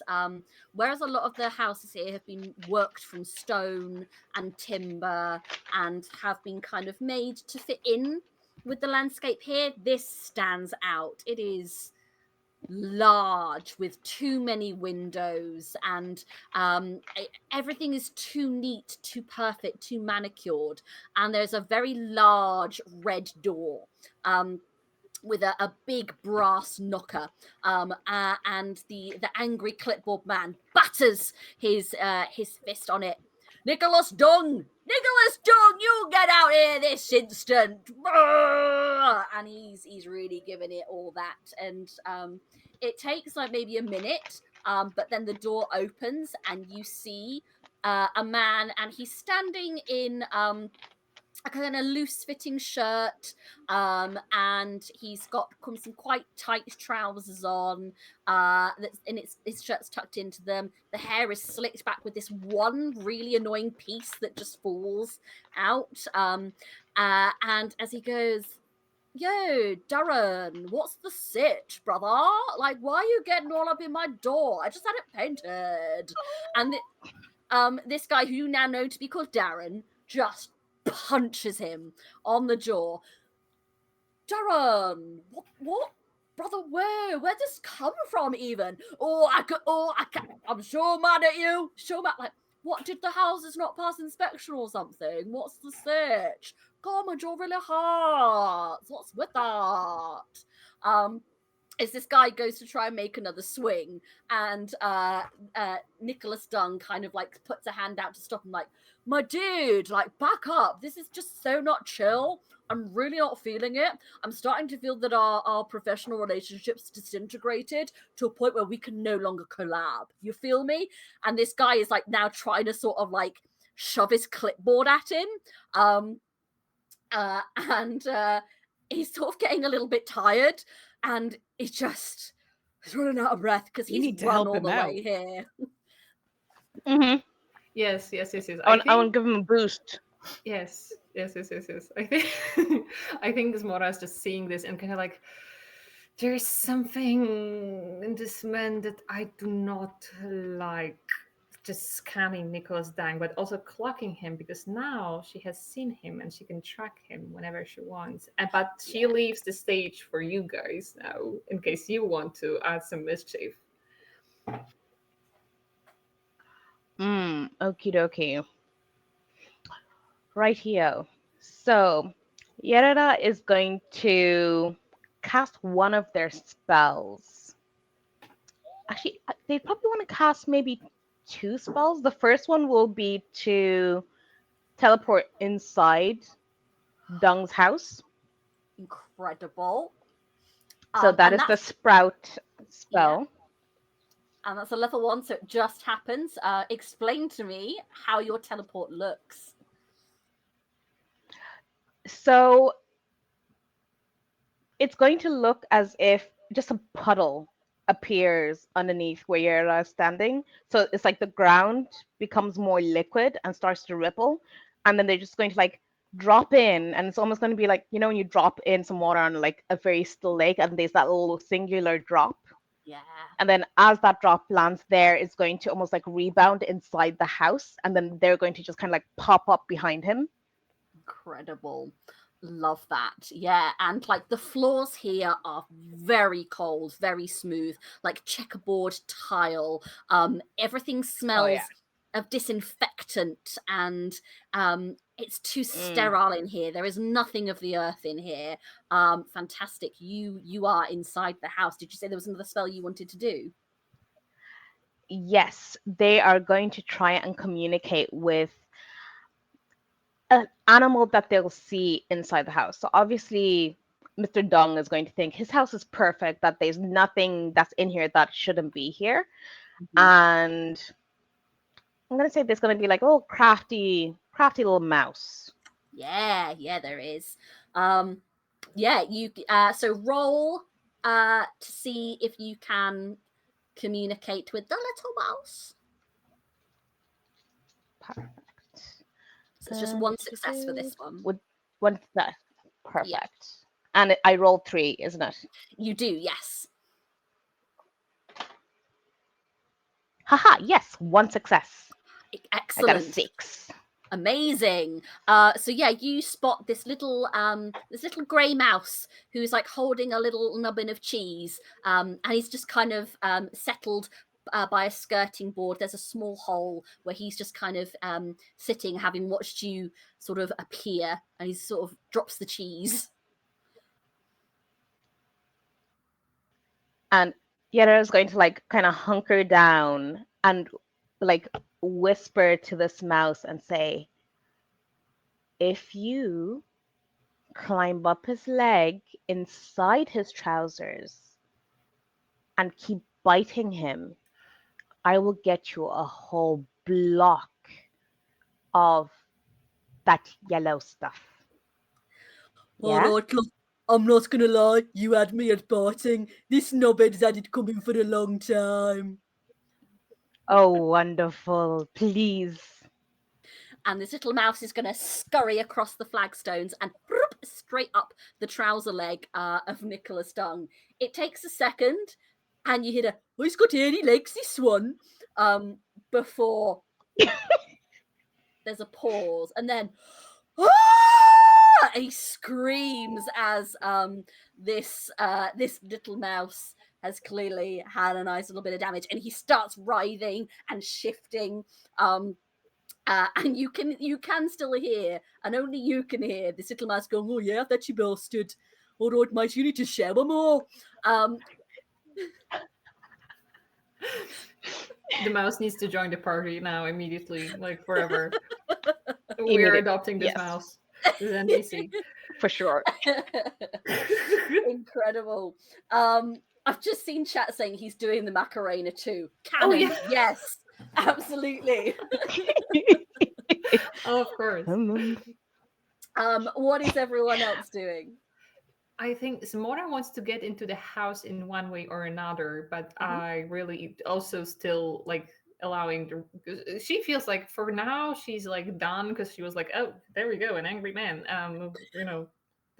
our offender, and just kind of like still waiting for the rest of the team if they want to continue. But she's definitely, her intention is to somehow get into the house, either with him knowing and then being extremely terrified that someone is in his house, or without him knowing yet. So, but whoever wants to take the lead here now is incredible. I do apologize. I'm just going to take us back just a second because I forgot. Yarara, level 4, baby, because you succeeded on your magic. Yeah. Ooh. How big Tell you us are. about it. So they get just not a whole lot bigger in that in this form, it's where their like tail takes up a majority of the length of them. But you're going to see that their teeth are like full blown crocodilian teeth. When they smile, their mouth will look eerily deeper than it actually is in person. So it's just going to look like a cavern of like teeth. And when they laugh, it's going to almost sound like thunder. And they're going to move in bursts of speed from time to time. So they'll like slow, like nicely kind of like shuffle along, like there's no rush, and then they'll just like all of a sudden start moving. And it's kind of like that jump scare where you're like, oh, when you're like, okay, let's get this little spider out of the house. And then you're like, oh, no. Yeah, so essentially that's kind of what happens to them. And their scales now they look more aged. So in between the cracks, you can see almost like a slight like algae sort of sheen to them, but it's almost like a bit of a shimmer as well. And they're full blown, like looking at their form. They now have slightly more webbed hands, and they're like spinning around, and they're like, they're going to be so jealous. Look at this. And their claws are massive, and they're just going to like extend one behind Mr. Dung's neck and like right where his hairline starts, and just like run it down the back of his neck. Ooh, and then like duck down. Incredible. I think that's a mischief. Okay. So you got 4d6 now. Perfect. That is 3 successes. I got 3 5s. Oh, okay. Brilliant. I know. He's gonna lovely. Amazing. So thankfully, yeah. So you are just reveling in your new form, and you start to run this claw down Dung's neck, and you feel yourself start to shrink again because you over succeeded. Oh, hang on, let me just check that it's an over success. Is it double sixes? Let me check, sorry, before I do anything completely off kilter here. It's like, oh no. Let me just check, because I don't want to derail you. Web. So you do over succeed, and you start to shrink again. Would you please explain to me how then because you succeed in like creeping him out definitely, and he turns around. How does he kind of like then spot you? What do you want to happen in this moment?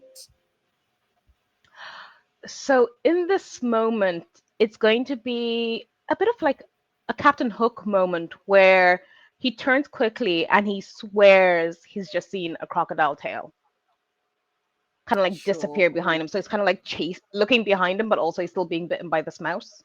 Yeah.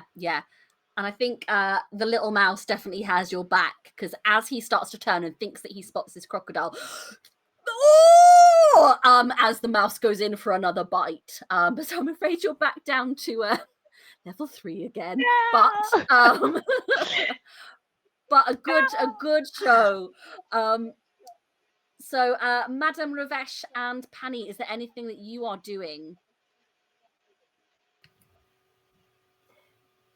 While all this is going on, I think that Penny would like to investigate the outside of the house, because while everybody's attacking the guy, Penny is thinking, but what about this eyesore of a house that he's built?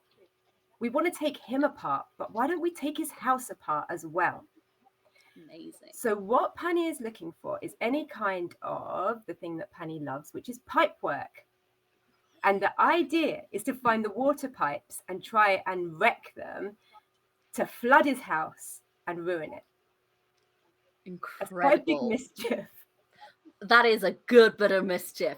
So this house is currently still being worked on, and as you kind of come around the corner to the side, you can see that there is a mound of dug up earth, and you can see these copper pipes extending, and as you kind of put your ear to the ground, you can hear that familiar trickle of water. And these, yes, you definitely think that you can work some mischief here. I believe you are level 2, yes? Yeah. So you get to roll 2. I would like, this is quite a challenging one, so I would like 2 successes on this one, please. Okay. Cross fingers, everyone. Let's see. It's a 2 and a 3. No. Oh, unfortunately, these pipes, they're not the pipes you're used to. They seem there's another material in them which you're not used to, and you can't break through. And you can't feel the water properly through it. This does mean, however, that you do get a point of luck to add to your pool. I've got a luck point. Can I try and re-roll? Oh, but it wouldn't work, would it? It wouldn't work, yeah, because you need 2 successes, unfortunately. But yeah, I would say you think that maybe if you can work out, if you listen a little bit harder to the water, you might be able to try it again in a moment or two. But yeah, he's done something to these pipes. Okay, so I'll keep sneaking around the house. I'll keep listening. Yeah. I'll keep investigating. Amazing. And we will come back to you for another go in a second. Madam Ravesh, what are we doing, baby? Does this knob have a garage? Yeah, Gordy does now. Okay. So I'm going to strut back to the garage and I'm going to throw up that garage door. Yeah. What do I see? You see the most awful, shiny, red, low down vehicle that just says, "Hello, I've got nothing going on between my legs." And it is covered, a dust sheet has been thrown off it. The license plate reads W4NK3R for wanker. And there's like there's loads of toolboxes in here. None of them have been used, but you do also find a table of blueprints for a large bridge. I'm going to stalk over to where the blueprint is, and I'm going to grab it, just crumple it up. And I'm going to use my walking stick to very indelicately take the dust cover off of this car, scraping it as I go to flick it off. And I'm getting in. Yes, girl, go. Girl, amazing. Cool. I'm just going to check a mischief table a second, because I don't think there's one for Crone tries to enter car. I'm going to say you can get in the car as a freebie, just because I'm really intrigued to see where this is going to go. Okay. So I'm going to look around. I'm going to take a minute to orient myself, and the smell of this man's his version of a car freshener is absolutely abhorrent. Mm-hmm. So I pull that out and toss it, and I go into the glove box because I want to see what kind of paperwork he has in here, because I know that humans treasure their paperwork, and there's nothing like losing your insurance. So what's in the glove box? In the glove box, there is the car registration, his license. There is there's a bunch of letters for planning permission, and there is also a self-help tape on negging. Oh, Wait, I don't oh, I remember that really term. Can thought you I- help my English? Oh, so negging is a very abhorrent and terrible thing that certain people tend to like to do to try and seduce people by telling them being like, just basically telling them really unpleasant things and framing it as though they're giving them a compliment. Okay. Yeah. Okay. And Ugh. it's horrible, it's disgusting behavior, and it befits the number plate of wanker. Oh god. Okay. Is there a key in the ignition? Yes. Okay. Oh Well- no! You know what it is? It's one of those cars that has the stop-start button. It doesn't need a key. Oh It god. just Even worse. Well, I've taken a lawnmower for a ride, so I think that that's basically like getting my learner's permit. So here we same go. thing. I'm gonna press the button. Are you trying to drive the car? Yeah. Oh, this is a mischief. This is quite difficult. So I am going to need 2 successes on this. So if you have any luck in the tank, you might need them. 2 4s. Amazing. So describe for me what you do with this car roars to life and how it appears as you hit level 3. So I have my walking stick in beside me, and as I level up, it basically becomes the size of a small like the logs you use to like beat down doors, like one of those. Like And it basically becomes that size. Yes, in the seat beside me. But I haven't driven before, so I'm going to start out by just putting both feet on both pedals and pushing really hard. Amazing. This And I'm car ready. lurches. I'm ready to go. It lurches as you do that. And we're going to come back to what happens here in a second, I think, if you're ready and primed. I'm going to jump back to Penny. You've had a little bit of time with the pipes if you wanted to try and use that flood again. Okay, can I just try again? So I've made my way around the house, found another bit of pipe that looks a bit more promising. So let's have a go. So did I level down when I failed? No, you only level down if you over succeed. Right, okay. So I still get to roll 2. Yeah. So let's have a look. Let's do them one at a time. No, that was a 1.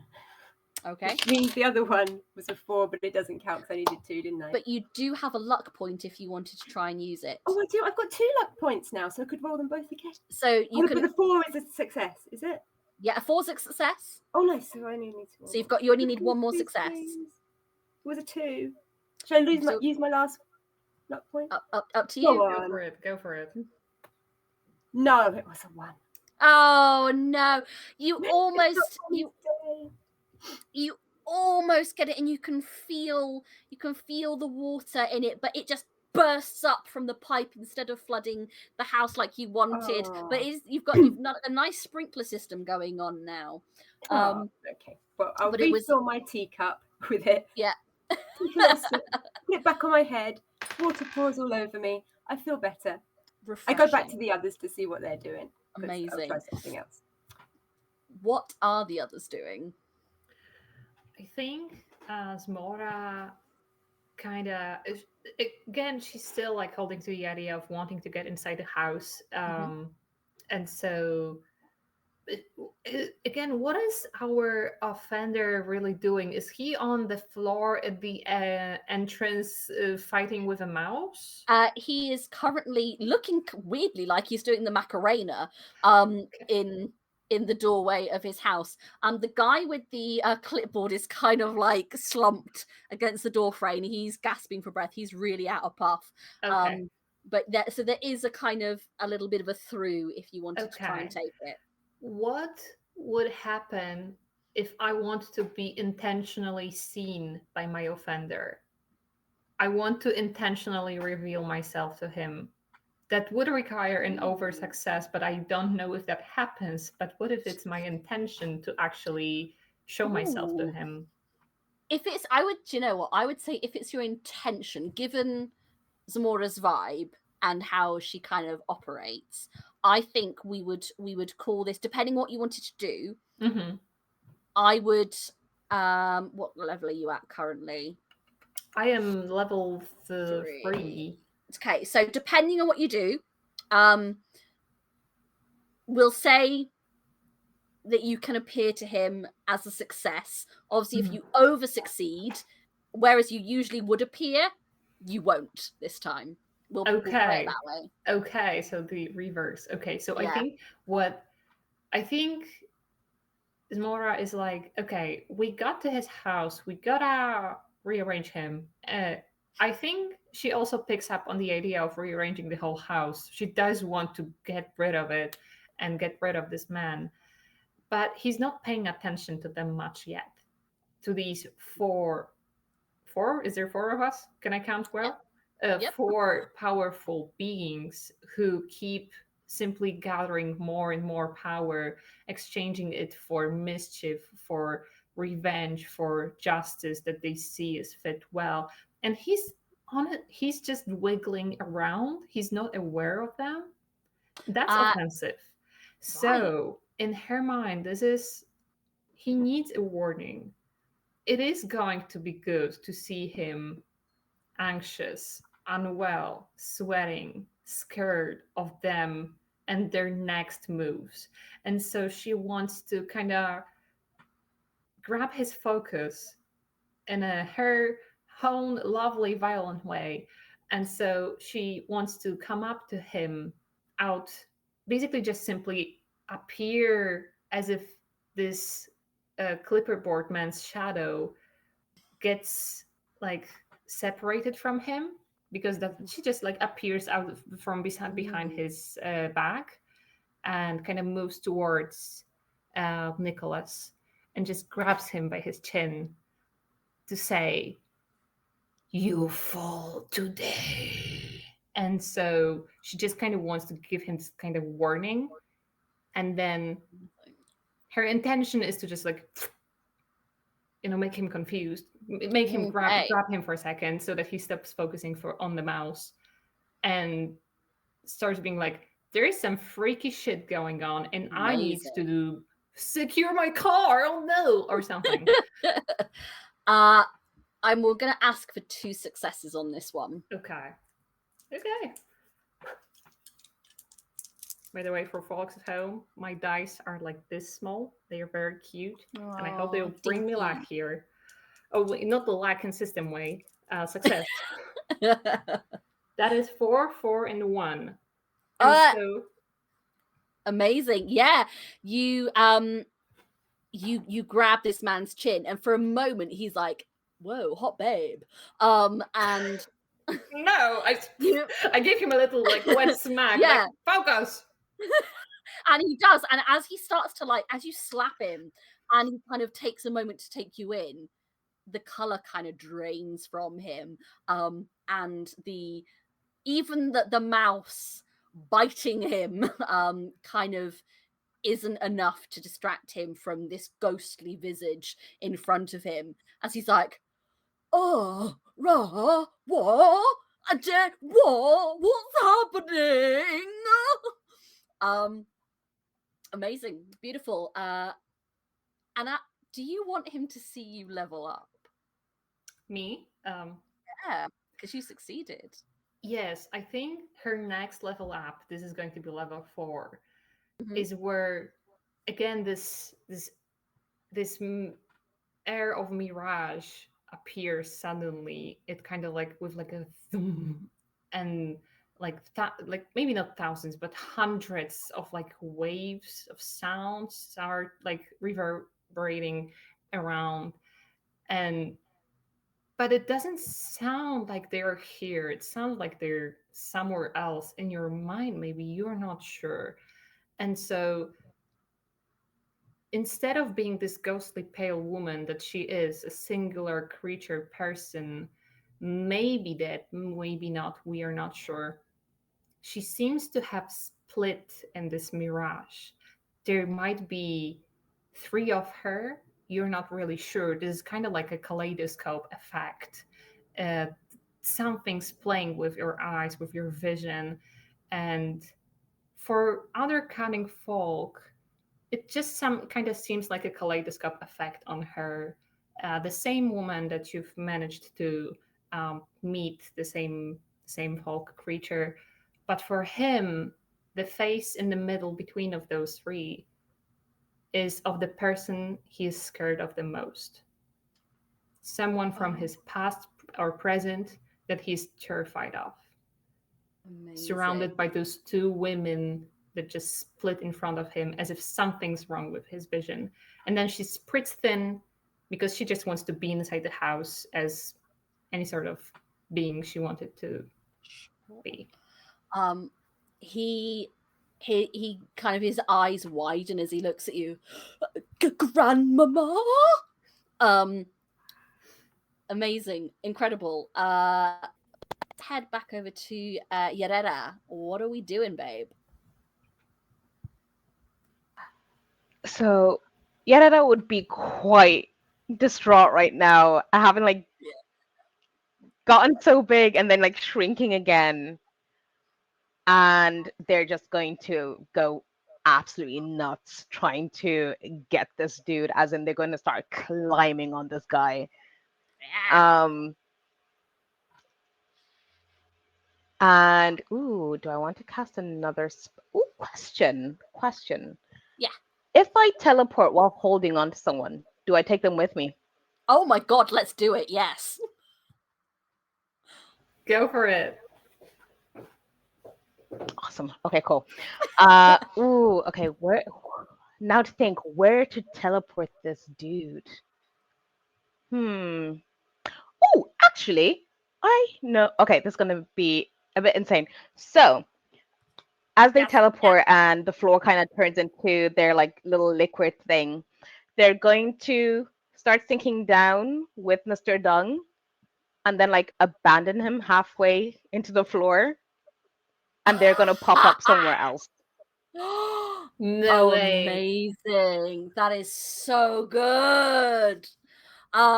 Incredible. So your magic is a freebie because it's a level 1. I think to get the effect that you want, I just want one success for you. I just want one success just to see cool. if you can plant him where you want him to be. Okay, and I am back at level 3, so it's just 3 dice. Yes. 2 successes, but I do have a luck point, and I'm gonna amazing. Pull that back. So you can pull that back. Brilliant, lovely to make that one success. Beautifully done. So are you sticking him in the floor of his house or moving him outside?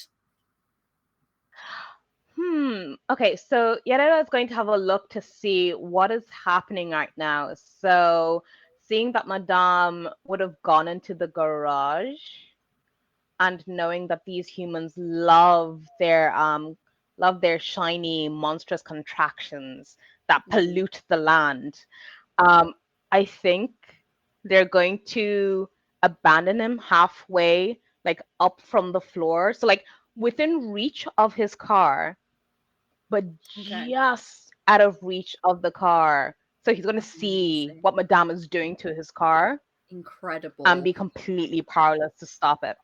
Amazing. So sort of like just on the outskirts, just out of arm's reach of like the door handle maybe.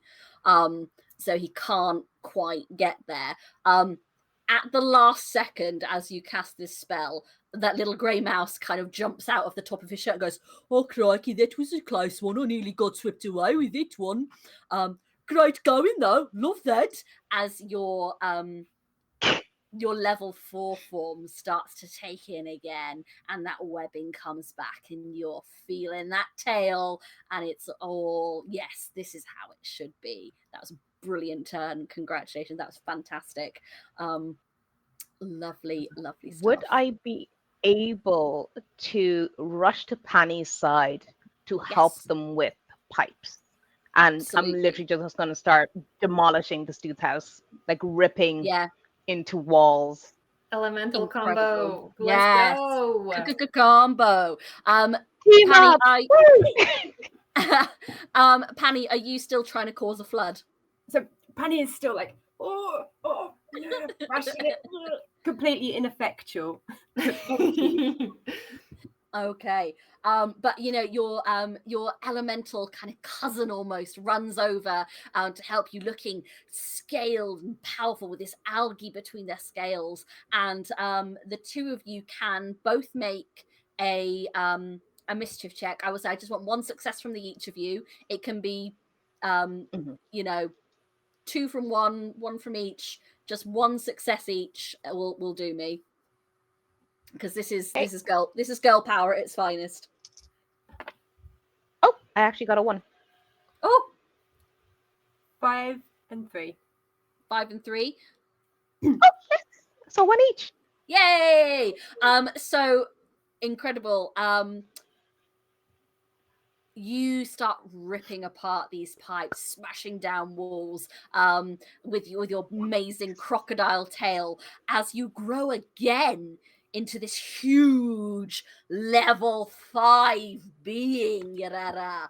What does your final form look like? Final form will be like I'm just gonna go like full on and create like full on kaiju, like almost Godzilla level, just this huge, like just muscle absolutely everywhere. This really, really long tail. At this point, they're like what, almost like, I think Like 12 adult feet? crocodiles can grow up to 20. Oh, yeah, they Hold can on, get big. I need to check this. Big, Real big. And because there's been water, that's why their tail is actually like that's why their tail is out, and they just gonna like start swishing it in the water. They're like, "Oh, this is great!" And they're going to look to Penny and say, "Where you know pipes, well, in these terrible places, where can we do the most damage?" As there's like size, like they just get bigger and their voice deepens, and they have this like that crocodilian kind of like rasp as they start laughing. It's just kind of like almost like a crocodile purring in the back of their throat, and they're just like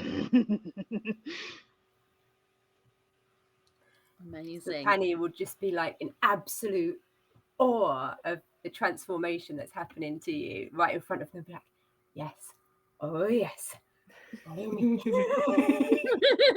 this. And as you start to show them where's the best place to cause damage, Penny, how does level 3 look for you? Oh, okay. So yay. So yeah, as they're overexcited, again, hardly realizing their own little transformation is happening there. Just their hair starts to get more into hair and kelp and turn from what was more like a cascade of water into actual tendrils now, kelp and seaweed coming down, blues and greens. They're getting a little bit taller, but they're still quite dainty and water spritey like. Okay, so yeah. Amazing.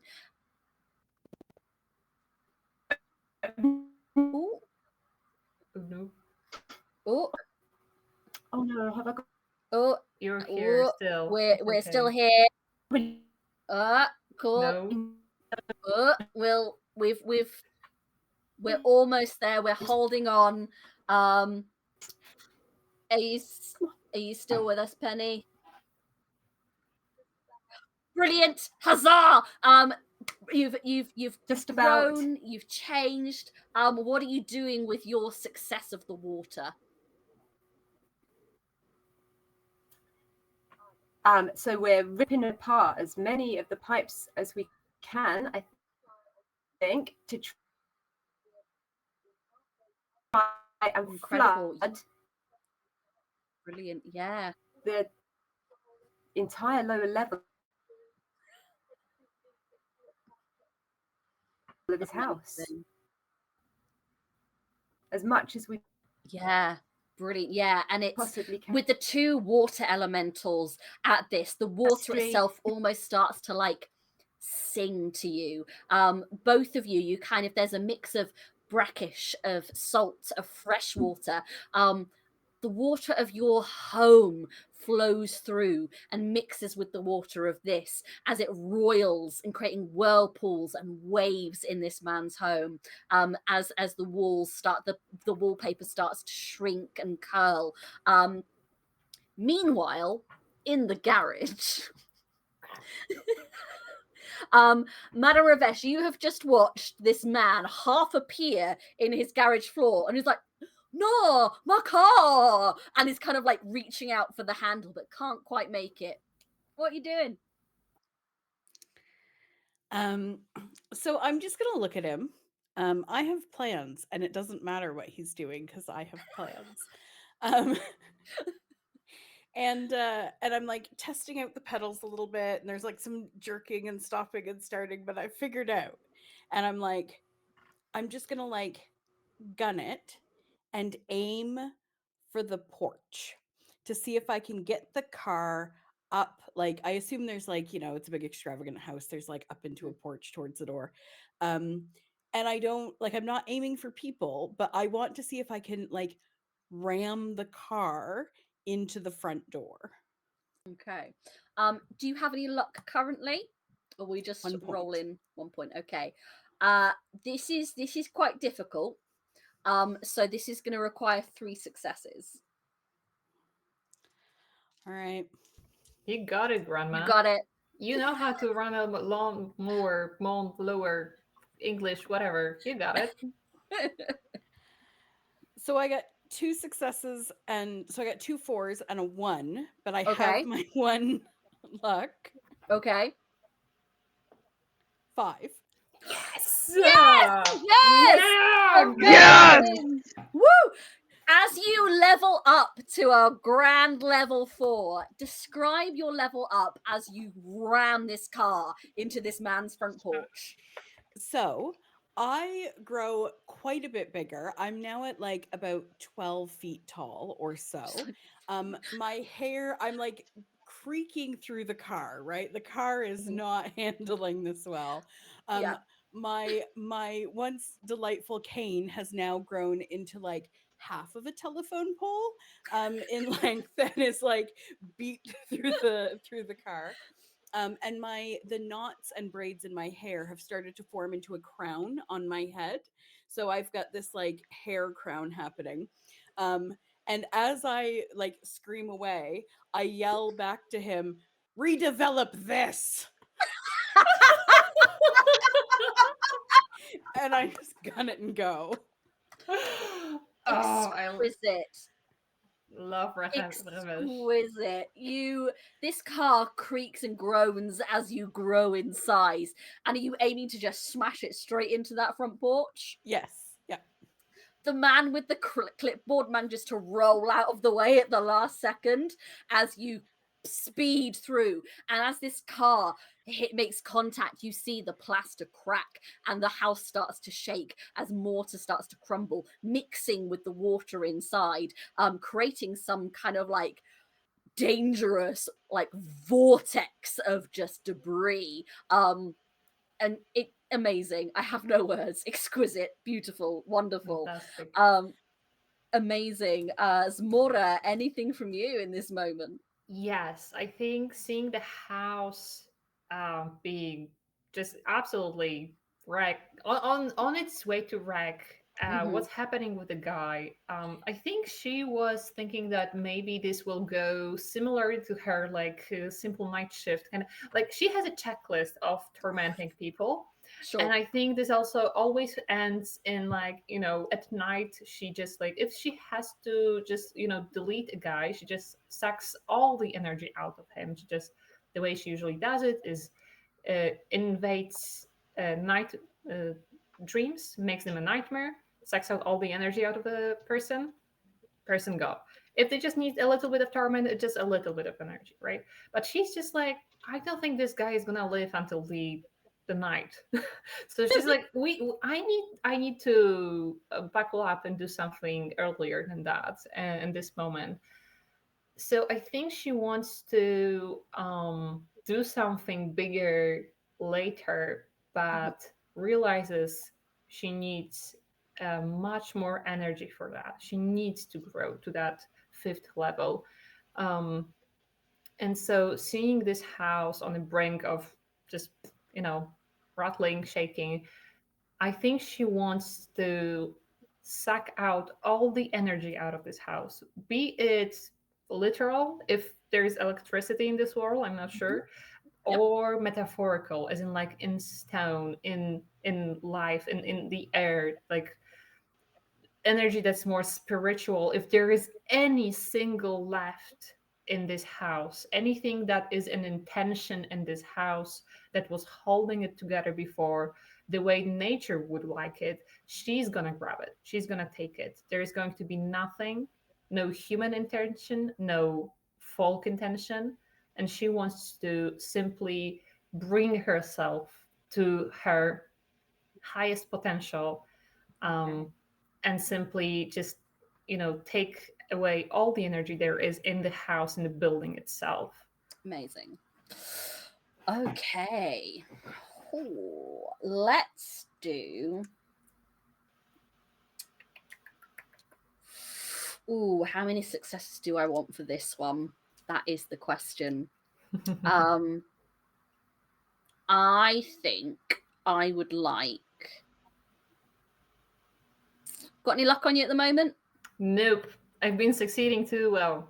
You all have been succeeding pretty well. I have 4 dice, so I can just Okay. go max on that if that's what you want. Let's call it 3. I'd like 3 successes. Okay. Yep. And that is 4, a 5, a 4, and a 3. So 3 successes. yes, okay. Yeah. You kind of, I think you place your hands against this house and you can feel there's very little spirit in it, but as you kind of probe deeper, the timber frame of this house kind of calls to you and you hear a kind of like an almost gasping that you would associate with kind of like the spirits of the wood, who once lived in the forest, as they, knowing that their time is long finished, what remains of them lend their strength to you, and you feel their life force and their connection to the cycle of death and rebirth enter you, as you can level up to a grand level 5 and explain to us how the final form looks. Yes. So as this happens, she really focuses on magic that's happening here, to the point that for those few seconds she forgets anything else that's been happening here, that there's even an offender to deal with. She really realizes that there has been something trapped here and mistreated, and that definitely needs her action and that. And so her intention just gathers everything that's been in here, and she stops being the size of a woman at this point. Um, Instead of being translucent like in the beginning, she seems to be playing even harder of a kaleidoscope effect on your eyes, but a more settled, as in like she seems like 3 figures overlapping, but they are just slightly trembling within the space that they appear. And I think I don't remember the limits of our size, but she's just going to go into the as big as possible. Is she the size of the house now? Who knows? If you let me, she will be. Yeah, absolutely. Do it. Yeah. And so it seems like that you think it's just a split image of like maybe a woman split into like 3 kind of like layers, but it feels like there's some thousands reverberating in the area. There is some sort of thunder and sort of like doom to you, mortal, that's coming. However, it's confusing, it's trembling, it's uncanny as she grows and simply appears from outside of the house, standing there. She is see-through in this moment, in this way where she is simply you can see that she's a spirit. this is not some sort of creature like an ogre or something. She is a spirit. She is full of that energy that she took on with like a graceful like thank you to those who lended it to her. And so she is in this like airy, mirage kind of like state of thousands of whatever there is. She gathered it and she multiplied it so that there are thousands of little booms and trembles of sound happening around her. And she looms over. Not sure where the guy is, but still she has a plan, and so we'll enact it as soon as she realizes what other folk are doing. Yeah. I mean, you've currently got two water elementals, one wearing a teacup and kind of smashing a pipe, the other a kaiju, destroying the house. There is an old crone-like lady in a sports car, I assume just repeatedly ramming it into the house. And you can hear like sobs from the garage, like, no, my house. My house. My house. I think if the last thing as she grows before we hop into the other person, I think she speaks. Smora speaks, and all the folk hear her voice that they heard before. But for Nicholas, there is a very intense presence of his grandmother's voice in that, multiplied and simply appearing within his mind around him. It's hard to say, but she speaks just one sentence, and it's, "You have come of this land, and you're defiling it," and leaves it for now. Yeah, excellent. I think you can all just kind of hear like, I'm so sorry, Grandmama, from the garage. The house is crumbling, it is falling down. What is everyone doing in this moment? So, go ahead. Oh, no, you go ahead. So I think I I'm need to going know to where you're going to be. So I'm going to stop the car. Cool. Yeah, And I'm put it in going park. to put it in park. I'm going to like bust the door off and then like set the door back very carefully. And then I'm going to take my like giant walking stick with me now / telephone pole. And I'm going to stalk towards the garage, and I'm going to use one of my spells. And it's a spell called Zip It, where I mute someone that I can see. Because I am done. We are done with this talking. No more talking. Amazing. And it's just one success you need for this, isn't it? And I got a 6. Incredible. Yeah, he's like, as his like, how does it appear as Zip It happens? I actually think that he's going to experience his mouth closing and he can't reopen it. Like, it's not just no sound. He doesn't get to like make words anymore. We're done with this. Just like glued. Yeah. Like super glued, lips closed. At which point you also hit level 5. And so I grow to be about 15 feet tall. And my walking stick actually like starts sprouting leaves and branches, and it becomes like, it's like back to being basically a tree. There's like, you can see the remnants of roots on one end and leaves and branches on the other. And I like hold on to it companioningly and like lean sort of on it, like silence. Oh, exquisite. Absolutely beautiful. Yarera, what you got in your little mind? Okie dokie. So seeing that the house is more or less free of, one, the energies that were sapped from the earth, and two, other companions, they are going to look to Pani and say, we need to get out of this house.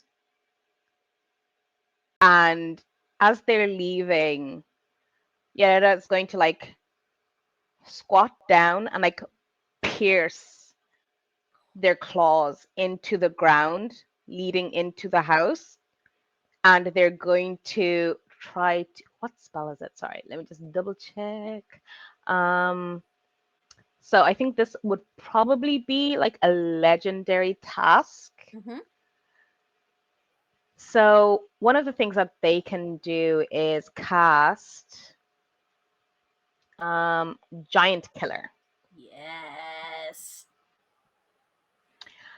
So, but the thing I wanted to do really was actually just create a massive, like, turn this flood that Pani started into a waterfall sinkhole, essentially, Amazing. is what they're hoping to do.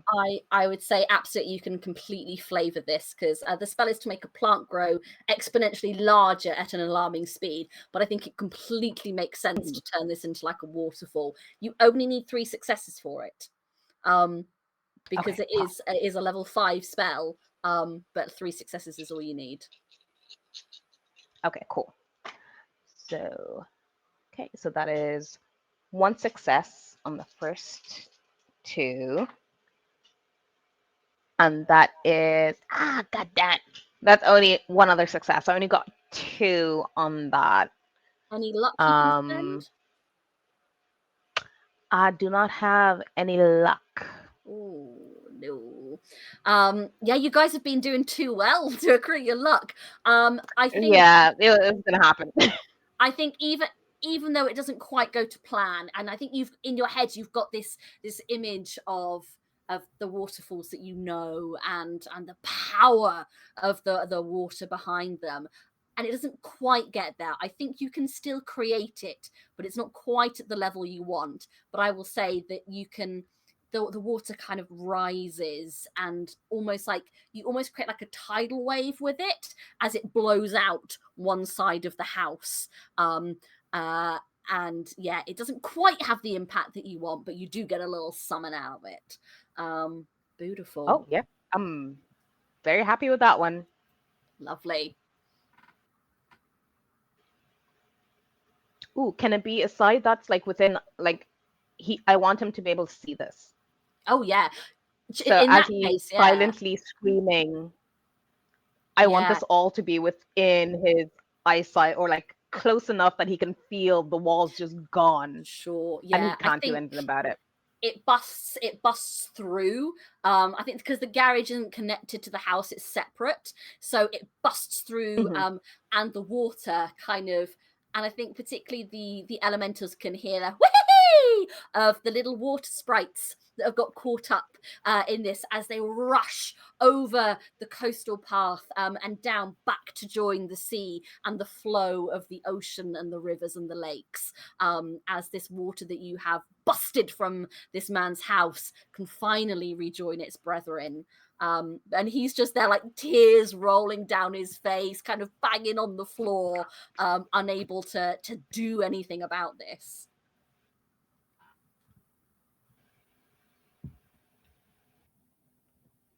And I think that's just delighted. Just happy crocodile. If there was a little happy crocodile wiggle. If there was a time to rearrange that man, it's probably now. Okay, I think Smora, she would like to continue the torment. Lovely. But she would like to focus on first just destroying him emotionally, as in like, more of like, you know how you're working on a project, especially on a computer, and then it crashes and you didn't save and you lost all the progress. Well, it's not like she knows what it's like, but she can imagine what it's like to lose a project. And so she focuses all her energy that she gathered and closes her eyes and feels through the land and through the water and pinpoints all the bridges this guy's been building and is going to focus on just crashing them down. Amazing. All the progress is supposed to be lost, and all the stone is supposed to drown. I think given the kind of borrowed spirit that you got from this place and your elemental buddies, the water torrent that has poured from this house with all the debris caused by Madame Ravesh, the water kind of hits one of the bridges that he'd started to build as it tumbles down and forms a new part of the cliff. And this cascade of stone into the sea causes a lurch as the sea rises, and it almost looks like a hand comes to grab each bridge and tears them down. You can now all see, and amongst that there are mermaids, sirens, there's the bucker, this conga eel type hybrid being, the bolster, this giant that came across the lands, brings down a mossy hand and fist pummeling the bridge. The little Pisky is just going, get him!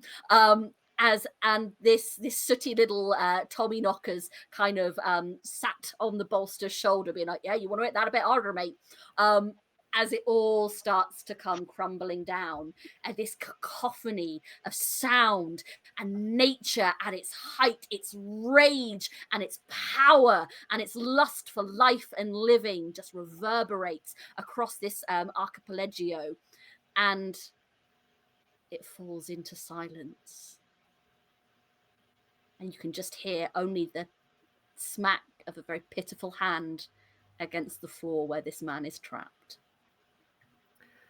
I think all of it, expending all of that inner energy, borrowing from her other folk, I'm gonna classify it as Zmora leveling down in this way, because I want her to expand this in this way, but she can still sound like the grandmother he fears. Mm-hmm. This figure of tradition of the past that brought him here through one generation between. And Zmora says to Nicholas Dung, there are ways of moving forward in the right way.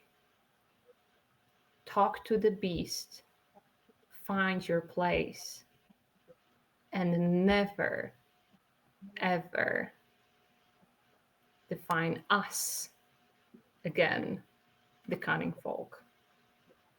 And she's gonna kind of like, she was holding her hand on his back, whatever he was, but with the last word, she just kind of smacked his head in the back.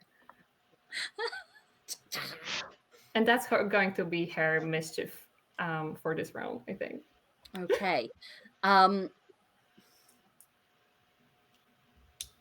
Let's do, I'd like 2 successes on this, please. Okay. So I leveled myself down to level 4, I think. Mm-hmm. So yeah. Let's see. Whoopee! And that is exactly 2. 2 4s. Yeah. Amazing. And he's kind of like looking at you, just the tears have dried on his cheeks. He's silent. His breathing has stilled. He is just looking broken and a husk of who he once was. In this moment, what is everyone doing with Nicholas Dung?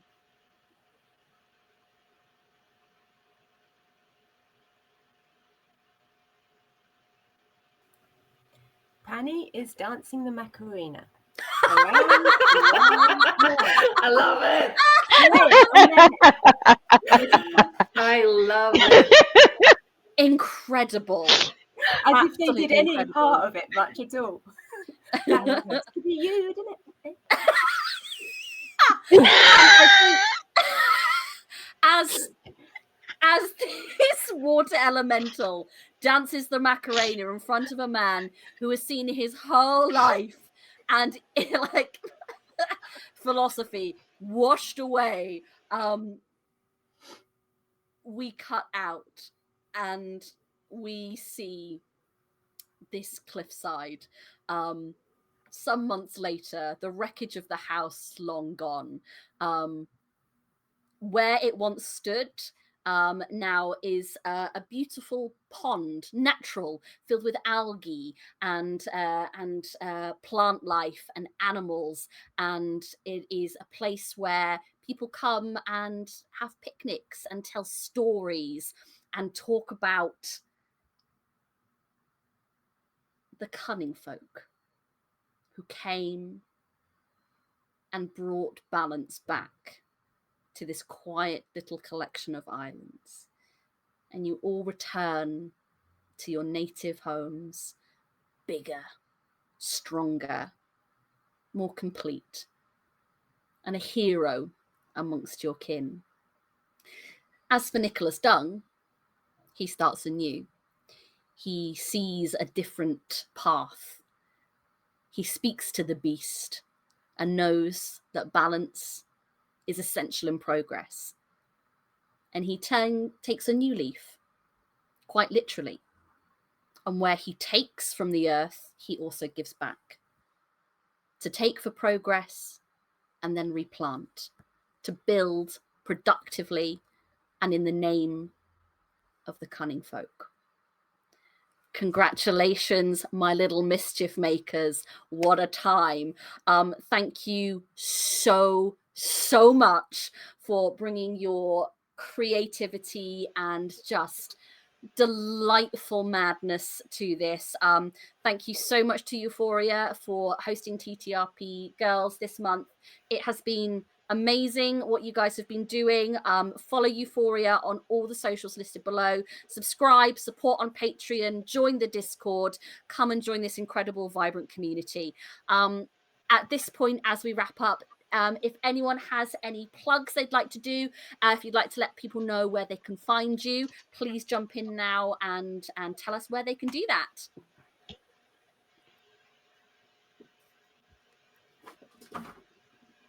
I'm happy to Yeah, go. yeah, go for it, go for it. So I'm Gemma, Everyone's too Games polite. Mistress.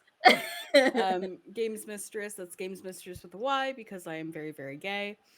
And a couple of things I wanted to plug.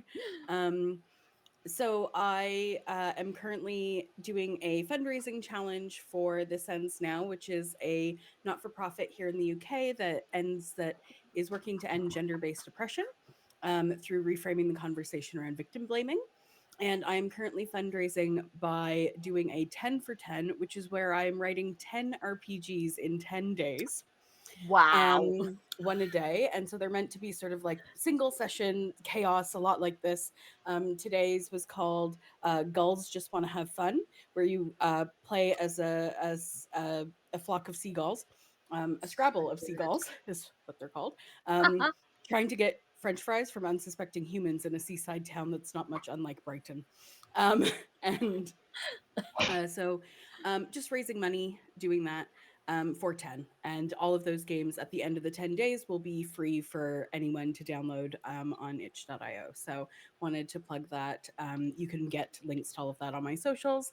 And also have a project that's on Kickstarter right now called the Psychic Danger Society, where I'm the sensitivity reader for that and the copy editor. And it's about that little old lady circle in town who actually controls everything and powers all of the magic.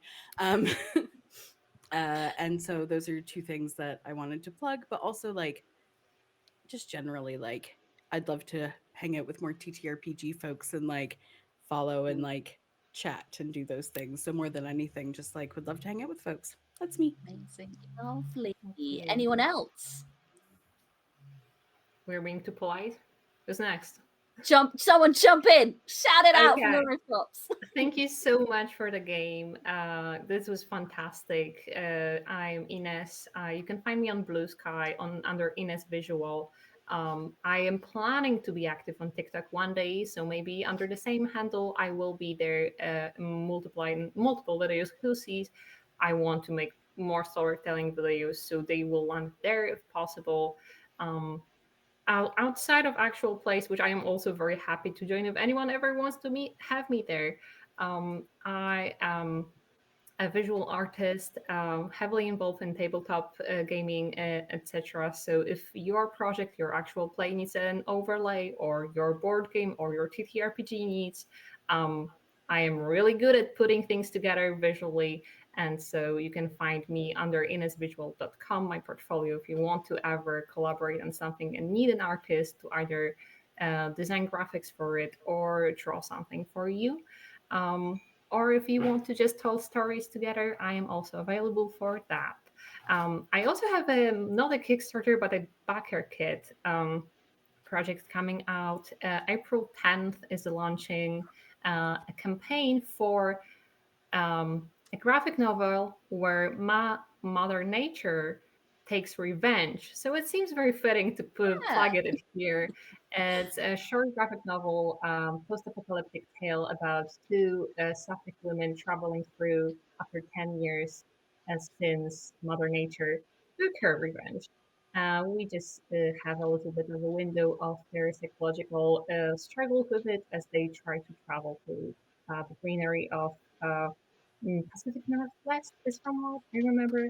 I'm a penciler on the graphic novel, and I would be very happy to see anyone interested in tales and stories and anything in between backing the project or checking it out simply.